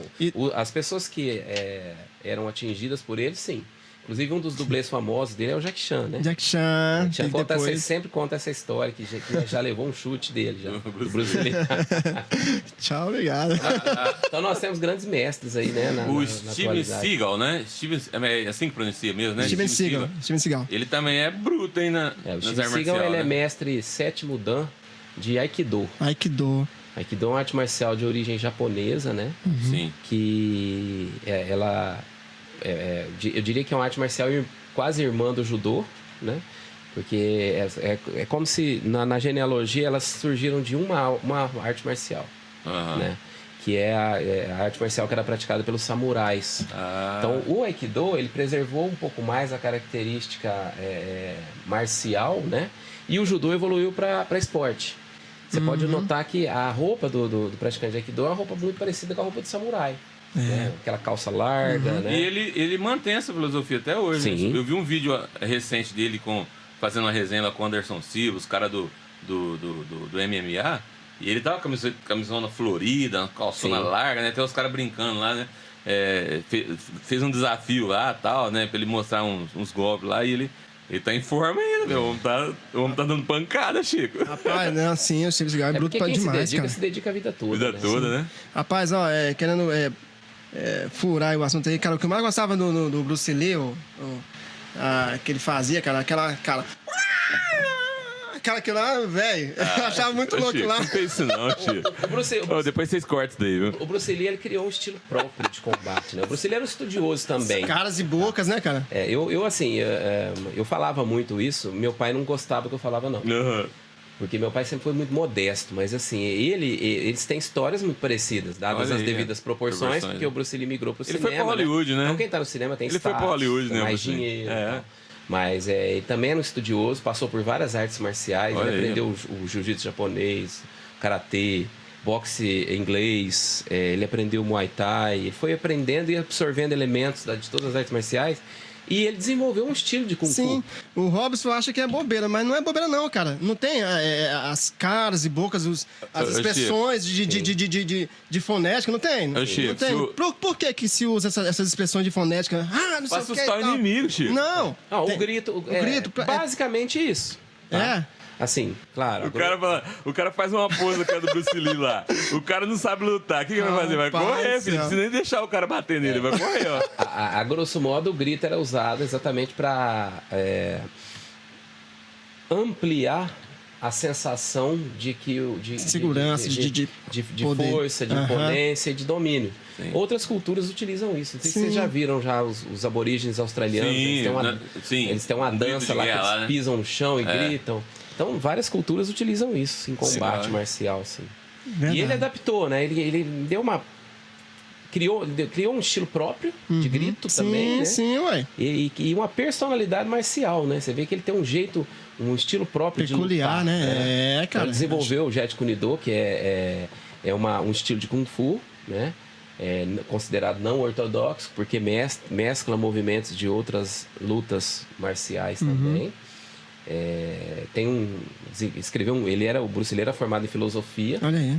Né? Rapaz, era filósofo. Chico, não era qualquer um, não. Não é só brigar, não, irmão. Não é só ir pro braço, não, cara. Isso envolve muita coisa. A mentalidade vem na frente. Ele era tido como brigador, porque na verdade ele também, assim como meu pai, como ele trouxe algo novo para os Estados Unidos, ele foi muito desafiado. A galera encarava de frente. Então ele não podia recusar, né? Porque era o momento que ele tinha de mostrar realmente. Para mostrar que aquilo era eficaz. Funcionava, né? Justamente. Então naquele momento foi necessário.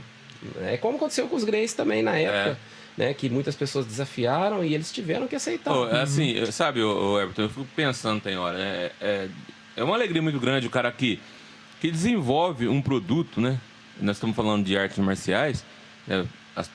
O caso da tua família, né? Sim. O caso da família dos Greys, que hoje estão ensinando o exército americano, né? Sim. É uma das maiores potências do mundo, né, cara? Sim. Na verdade, imagina um brasileiro dentro de um projeto desse, é algo fenomenal. Eu tava vendo a entrevista até pro país, né? Tava vendo a entrevista de uma fuzileira naval brasileira, né? Que ela serviu lá na invasão do Saddam Hussein lá. Aí ela citou a família dos Gracie também, que tá lá, que ensina a arte como defesa pessoal dentro do exército. Sim. Então, eu fico pensando, cara, é muito bacana demais, né? O cara deixar um legado, igual você olhar hoje pra trás e ver tudo que o seu pai construiu, né?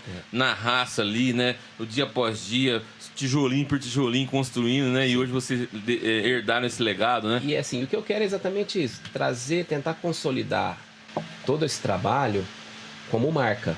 Certo. Agregar valor à nossa marca a partir do legado que ele deixou. Sim. De uma forma consistente e sincera, porque eu realmente acredito que o Kung Fu ele pode mudar a vida de uma pessoa. Com certeza. Não. Entendeu? Então, quando eu falo sobre comercializar, mas comercializar de uma forma positiva no sentido de divulgar. E expandir. Justamente. E deixa eu te fazer essa pergunta. Você tem vontade de ir na China, cara? Conhecer lá? Você já foi? Tenho vontade. O momento agora não é muito adequado, não, né? Porque não, Deixa quieto. Não, sim, mas isso faz... Lá é o berço também do coronavírus, né? Além de ser o berço da arte marcial. Mas lá já... Como é que é lá? Deixa eu falar um negócio, mas deixa quieto.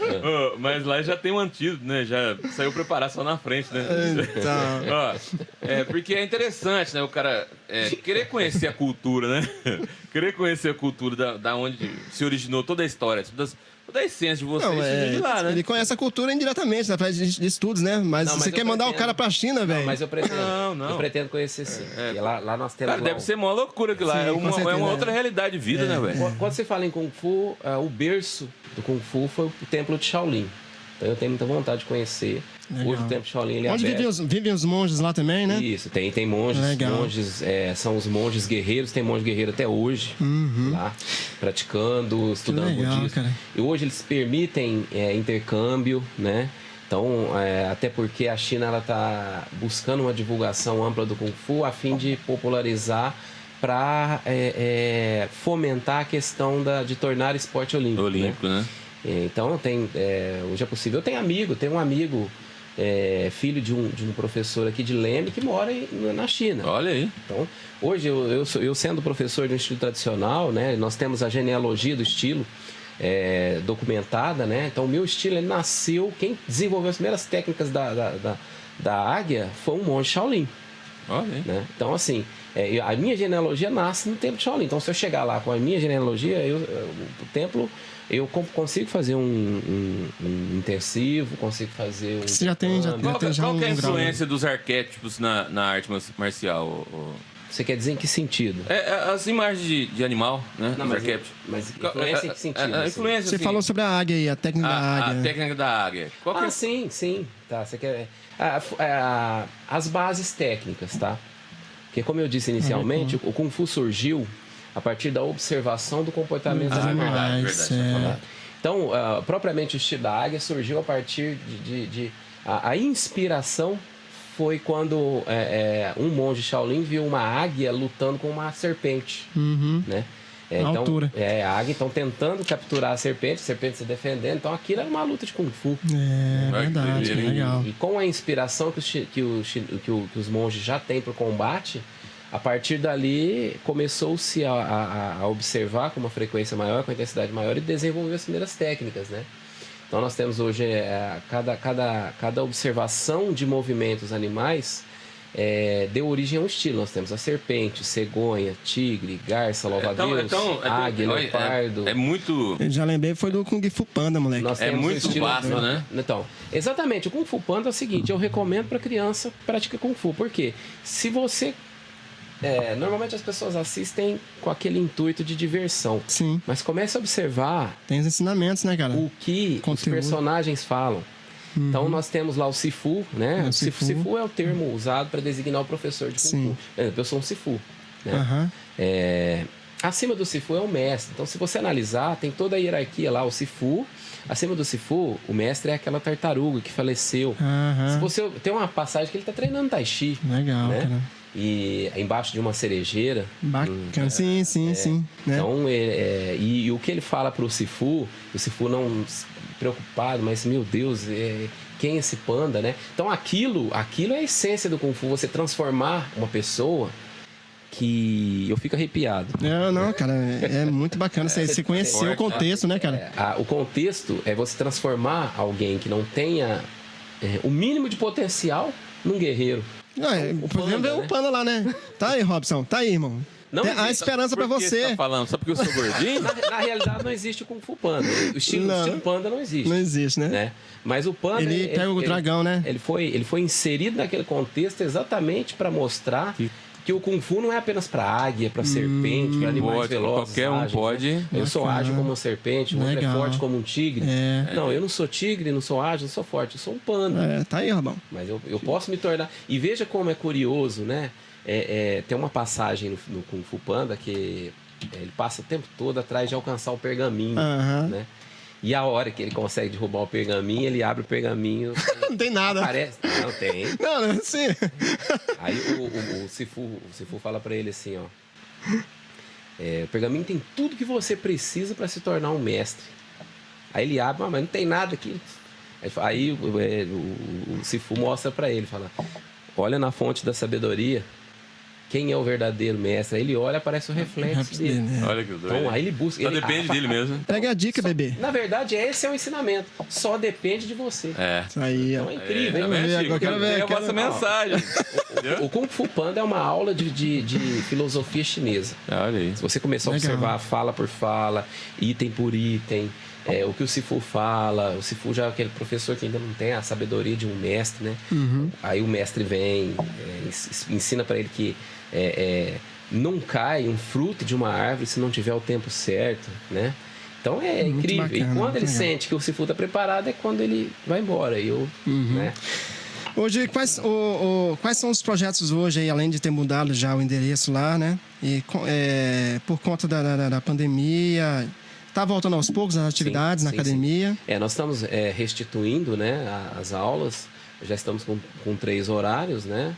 Tem um horário pela manhã de Kung Fu tradicional. Nós temos um horário pela manhã das 7h30 às 8h30 da manhã, às terças e quintas. As segundas, quartas e sextas das 19 às 20 e das 20 às 21 horas, 2 horários. Bacana. Já está em estudo para retomar um horário exclusivo infantil, né? E eu pretendo retomar as aulas no período da manhã, já que eu trabalho à tarde, né? Então eu pretendo retomar as aulas de Tai Chi e também o boxe chinês, que é o estilo moderno de Kung Fu que eu citei no início, né? Tem uma janela muito boa nesse intervalo aí, sim. Estamos reestruturando novamente a grade aos poucos, né?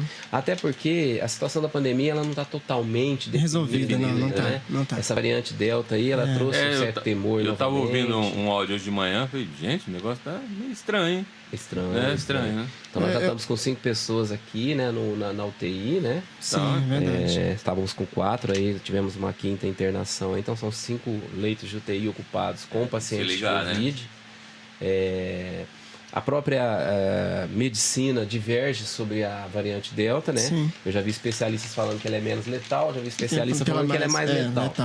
Quer dizer, então ainda não existe uma verdade absoluta, né? Ninguém conhece. Hoje de manhã eu vi uma charge bem interessante. Achei muito engraçado. Um gorilinha, filhotinho, falando pro filho assim: pai, quando que nós vamos tomar vacina? Aí o pai fala pro gorila assim: calma que eles estão testando em humano. Legal. Eu não sei se eu vou poder colocar isso ao vivo, não, mas foi boa. Tudo ainda é um teste. É verdade. Mas pode colocar, porque é verdade. É verdade. Nós não tivemos tempo ainda para estudo científico. Quer dizer, foi a revanche dos animais, né? Era sempre testado neles, né? Na verdade, nós não tínhamos escolha. É verdade. Nós não tínhamos escolha. Nós tivemos quase 600 mil mortes no Brasil, né? E mundialmente falando, isso vai para casa de milhões. Então, assim, nós não tínhamos escolha. Nós estávamos contra a parede. Ou começa a vacinar... Ou não toma, ou morre. Então, são 2 riscos, né? Então, graças a Deus, nós tivemos uma redução nas internações, né, em UTI. Nós tivemos uma redução do volume de casos graves, uma redução do volume de contaminações. Então, a vacinação parece que retrocedeu a questão da pandemia. Segurou um pouco os pontos, né? Então, mas não acabou ainda, né? Não acabou. Infelizmente. Existem alguns cuidados e... Enfim, nós temos que estar observando isso também. Estamos muito felizes com você aqui, Muito feliz em te receber aqui, cara. Eu te falei, quando eu te conheci, cara, eu gostei de você pelo seu jeito, né? Até então, só depois que eu fiquei sabendo que você era filho do mestre, saudoso mestre Guará, né? Eu comecei a ligar os pontos. Poxa, o cara tem postura, o cara é inteligente, o cara é educado. Você aprende, viu, Chico? Não, é isso. Trabalho com o Everton, cara. Você tem conteúdo. Ô, Everton, quando ele fica brabinho lá na recepção, você fala, calma, respira. Já aconteceu já, né? Então, o Everton, cara, é um cara muito exemplar. Um cara, pessoal, que tá aqui na cidade de São Joaquim, foi muito bem instruído pelo mestre Guará, né? Então, eu fico muito feliz de ter aceitado nosso convite, tá? Nossa, foi assim totalmente diferente. O Robson, quando chegou aqui cedo, falou, nossa, parece que você tá meio tenso. Ele tá tremendo, Ele tá tremendo. Não é, cara, e as coisas fluíram. Mas porque você tá me... Na verdade, nós nos enveredamos por um caminho, digamos, um pouco diferente. Foi, né? do que a gente ia arte, né? Então, sim. normalmente você lida com artistas. Lógico. Arte marcial é uma arte. É uma arte. Tá? Não deixa de ser uma arte. Só que você lida com cantores, músicos. Então, é um desafio para você também. Sim, claro. a gente inclusive, isso é uma pedida do Robson, né? Porque quando eu chamei o Robson aqui, foi para entrevistar artistas, né? Músicos, cantores. Não que eu seja um artista, né? Claro, né? E aí ele veio, Chico, vamos falar com mais pessoas.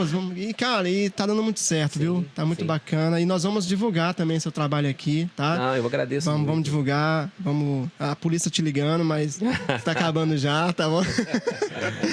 Então, gente, muito obrigado, Everton. Foi um prazer ter você aqui. Eu agradeço muito pelo espaço, né? Quando o Chico falou para mim, olha, eu queria que você participasse de um podcast, esse formato podcast eu acho muito interessante, eu sigo alguns, né? Pelo YouTube, eu acho que é uma dinâmica diferente de entrevista, né? Migra um pouco para informalidade, né?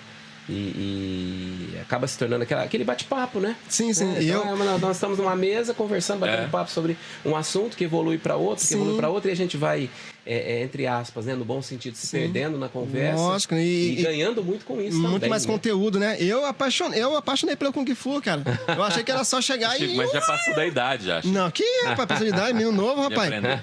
Rapaz, não tem idade para isso, não. Eu também faço as minhas considerações finais aqui, né? A galera do Primeira Arte aí que está nos assistindo, para mim, em especial, uma experiência bacana também de te conhecer, de conhecer a sua história, de conhecer o legado de vocês, da sua família, né? Sim. Interessante que as artes marciais, né, fica bem dentro do contexto familiar, né? Não é verdade? Sim. Sem dúvida. E isso é um reflexo para a nossa sociedade. Sim. Que a base da nossa sociedade ainda é a família. Sim. É verdade? O embrião de toda a sociedade é a família. A família, né? É por isso que nós temos que nos preocupar em manter a estrutura familiar de forma organizada, de forma eficaz no sentido de educar e de formar novos cidadãos. Sim, né? sim. Então é muito importante que se mantenha a família como estrutura embrionária da sociedade. Sim. Eu acredito muito na família. Também. É um dos princípios da gente. Eu acho que não há outro caminho, não há outra forma para uma sociedade sadia, de conduzir a nossa sociedade de forma sadia, se não for de introduzir valores ao ser humano, verdade. De introduzir o respeito, o caráter disciplinar no desenvolvimento das nossas crianças. Então, tudo isso é muito importante, tá? Eu queria, nas minhas considerações finais aí, eu ia te fazer uma observação... Dar esse espaço para você.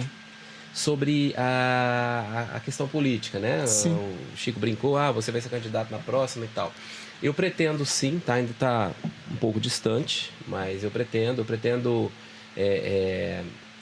me dedicar aos estudos, continuar me preparando, né?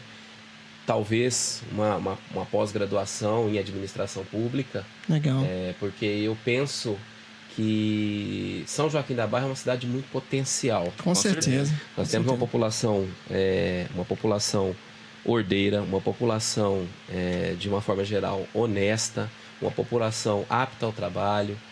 Nós temos uma cidade hospitaleira. Oportuna, né? Nós temos tudo para crescer. Sim. Sem falar que nós estamos à beira de uma rodovia que é a mais conhecida do país, né? Partindo para a questão geográfica mesmo, a própria estrutura do município, ela já permite o crescimento industrial. Então, você veja, a característica de São Joaquim da Barra é o crescimento à esquerda da rodovia Anhanguera. Então, a cidade que cresce à esquerda, deixando a direita livre, ela tende a atrair mais indústrias, né?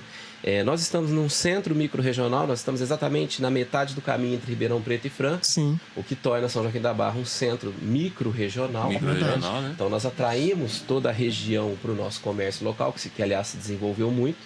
Então, eu acredito sinceramente que ações que estimulem o desenvolvimento do empreendedorismo local, aliadas a ações e políticas que incentivem a vinda de empresas maiores para São Joaquim, podem proporcionar aí um crescimento incomensurável para o município. Eu acredito nisso, cara. Eu acho que se houvessem mais ações nesse sentido... Ações políticas, São Joaquim, vontade, São Joaquim seria pelo menos 2 vezes maior do que ela é hoje. Com certeza. Porque nós temos... Tem potencial. Geograficamente, logisticamente... Tem espaço para se ampliar. E economicamente, nós temos tudo para evoluir. Verdade. Tudo para crescer. E eu quero estar inserido nesse contexto, quero colaborar com ações, com ideias, com projetos. Eu, antes de me candidatar, eu elaborei 6 projetos. Caso vencesse, eu já teria projetos para apresentar. Para trabalhar. É muito importante o candidato ter uma consistência. Né? Você tem que ter o que apresentar. Lógico. Eu quero ser vereador porque eu sou legal, porque eu sou amigo de todo mundo. Não, eu quero ser vereador porque eu quero melhorar a vida dos Quero jovens. mudar a condição do meu povo, né? Isso não se consegue de um dia para o outro, de um mês para o outro. É um trabalho de médio a longo prazo. Tem que conquistar também, né, os parceiros dentro da Câmara, né? Sem dúvida. A política, na verdade, existem 2 políticas, né? Uma política que termina com o processo eleitoral e a outra que nós chamamos de política interna, que é a que começa quando termina o processo eleitoral. Que vai ser, então, convencer os seus pares de que os seus projetos são viáveis. E devem ser votados. Isso envolve interesses, enfim, envolve a própria influência da política externa, porque muitos políticos se elegem já pensando na próxima. Verdade. Isso é um erro muito grave. Né? Eu acho que o político verdadeiramente focado, ele não deve ter esse interesse. Ele deve fazer o melhor trabalho possível. Se você fizer o melhor trabalho possível e conseguir impactar a vida da população local, a sua reeleição é uma consequência. Automática. Verdade. Automática. Na verdade, eu acredito assim, sabe? Sua melhor campanha é o seu mandato. Eu acredito assim, penso dessa forma. Que o governante ele tem que governar para o povo, não pelos seus interesses pessoais. Sim, sem dúvida nenhuma. É verdade. E a gente vê isso nas mudanças de administração. É a máxima romana da democracia, né? Do povo para o povo. Você está me entendendo? Porque a gente vê que, por exemplo, se tem um projeto bom, o projeto está andando, a galera contrário ganha, ela vai lá e destitui tudo aquilo que estava andando, que estava bem, né? Para colocar a banca dela em ação, né? Quer dizer, não estava pensando no povo. Estava pensando nisso. Isso é o que nós chamamos de velha política, né? Infelizmente, hoje ainda existem muitas pessoas que praticam essa velha política, tá? Eu não vou citar nomes aqui para não ser antiético, né? Mas basta observar com bastante atenção. Tem um... É verdade. Então, nós temos muitos praticantes da velha política aí e eu acho que, assim, o futuro da política, ele... só vai evoluir de forma positiva se houver uma mudança na consciência política do eleitor, tá? Porque se existem velhos políticos eleitos é porque eleitores votaram neles. Justamente. Então, o eleitor ele tem que mudar sua consciência política, começar a observar pessoas que têm consistência, propósito, fundamentos, objetivos e que tenham metas. Para a política, a meta é muito importante também. Sabe, o Everton, eu acredito com a facilidade de acesso do povo em a questão da internet, as coisas estão afunilando para a galera do mal aí, né? Vamos colocar assim, né? Então, quer dizer, a internet ficou como memória, porque o povo em si tem uma memória curta, mas a internet ficou como memória. Então, quer dizer, se você quiser pesquisar algo a respeito de um candidato, de um pré-candidato, de um candidato, vai pesquisar o que o cara falou, o que ele pensa, qual que é o estilo de vida dele. Não é verdade? Eu vou te citar um exemplo do que é a internet. Nós temos políticos anteriores à internet, mas que estão eternizados por ela. Um exemplo que para mim, em vários aspectos, é um mentor, mesmo não estando entre nós hoje em dia, mas eu assisto muito material dele na internet, é o Enéas. O doutor Enéas era tido como louco por uma geração, né, que elegeu aí o Lula, né? Uhum. Então, elegeu Fernando Collor de Mello. Sim. E posteriormente Lula. Hoje, nós temos toda uma geração de pessoas arrependidas por não terem eleito o Enéas, né? Doutor Enéas. O conteúdo que ele tinha, o conhecimento dos problemas crônicos do país era fenomenal. Ele era, sem dúvida nenhuma, o candidato mais preparado. Quiçá até hoje o mais preparado. Na verdade, sabe, tem pessoas que acessam uma frequência maior na vida, né? Sim. E esse cara que você está falando era um deles, doutor Enéas, né? Ele estava numa frequência acima das demais pessoas, né? E que nós temos gerações, por exemplo, meu filho, que é um grande admirador dele, que só tem a condição de conhecer quem ele foi a partir da internet. Então tem muito conteúdo dele publicado. Legal. Sim. E pensando nisso também, eu pretendo os próximos passos para eternizar o trabalho do meu pai também. Eu pretendo criar um canal no YouTube em breve. Legal. Assim que criar, nós vamos marcar um novo bate-papo. Opa, não tô querendo comandar o primeiro. Não, você já tá intimado. Vamos marcar um novo bate-papo. Porque eu pretendo, eu tenho alguns passos que eu quero concluir a médio e longo prazo para que a memória do meu pai se perdure para sempre. Com certeza merece, com certeza. Pelo trabalho que fez, que proporcionou para a cidade, para a região, que é isso. Não pode, tem é igual o Robson comentou. Não tem nenhuma estátua, né? Tinha que ter alguma coisa. Né? Aí você falou da casa lá do diabetes. Tem que ter mais coisas para lembrar do que ele fez pela cidade. Um desses passos é o pelo Brasil. Eu pretendo realizar, que era um grande sonho dele, realizar um festival de artes marciais. Olha aí, que bacana. Envolvendo todas as artes marciais praticadas no município. Né? Pensou que evento? Eu pretendo. E esse evento vai levar o nome dele. E eu pretendo também escrever um livro sobre ele. Legal, mas isso aí já bacana. é para um prazo mais longo. Biografia. Tá? Porque eu procurei estudar, conversei muito com ele, extraí muito dele, né? Ele brincava comigo, ele falava, você vai ser o historiador da associação. Que bacana. Que legal. Porque eu procurei me ater aos detalhes. Sim. Porque a trajetória de vida dele é um exemplo. Nisso, né? E vai ser um exemplo ainda por muitas gerações. Sim. Então eu quero perpetuar isso através de um livro. Pretendo escrever um livro. O livro já está pronto, só você põe para fora. Exatamente. Está pronto, é só você arrumar mais uma coisinha para você fazer. Então, esse é o problema. Já manda pro corretor. Eu gostaria que o dia tivesse 30 horas. Se tivesse, que bom que seria. Não, mas beleza. Mas nós vamos fazer. Nós vamos produzir. Maravilha, né? Vou contar com vocês para Tamo junto. Na divulgação. Opa, pode contar com a gente, sim. Essa é a principal... Se nós tivéssemos que reduzir a filosofia do Kung Fu num denominador comum, ou seja, o objetivo do caráter filosófico do Kung Fu seria essa frase: você pode ser aquilo que você quiser, desde que você realmente queira. E é essa lição que o Kung Fu Panda tenta transmitir. Transformar um panda no dragão guerreiro. Né? Então, veja. Todo mundo achou quase impossível. Quem é o dragão guerreiro, né? Lá tinha uma serpente, tinha um tigre, inclusive uma tigresa. Os 5 guerreiros não aceitavam, né? Não aceitavam. Mas como é que pode? O mestre Tofu tá doido. Mas é isso aí. Para finalizar, eu queria que você deixasse um recado para quem tá vendo a gente aí. Né? Bom, eu queria novamente agradecer o espaço, né? A abertura que me foi dada, e eu acho que é muito importante divulgar tanto o trabalho que está sendo realizado por nós, a extensão desse trabalho, quanto as origens do trabalho, como ele nasceu, quais foram os desafios. Eu acho muito importante também, para me aproximar do grande público, ter esse tipo de espaço. Eu fiquei muito grato ao Chico quando ele me convidou, porque eu realmente acho que hoje o advento da internet aproxima as pessoas, né? Isso aí. E hoje muitas pessoas com certeza vão ter condições de me conhecer melhor a partir desse bate-papo. Estou aí aberto a contato nas minhas redes sociais, Facebook, Instagram, só procurar lá pelo Everton Freitas, tá? Vou estar como Everton Freitas. Em breve teremos um canal no YouTube, nós temos a página da Associação Joaquinense no Facebook também.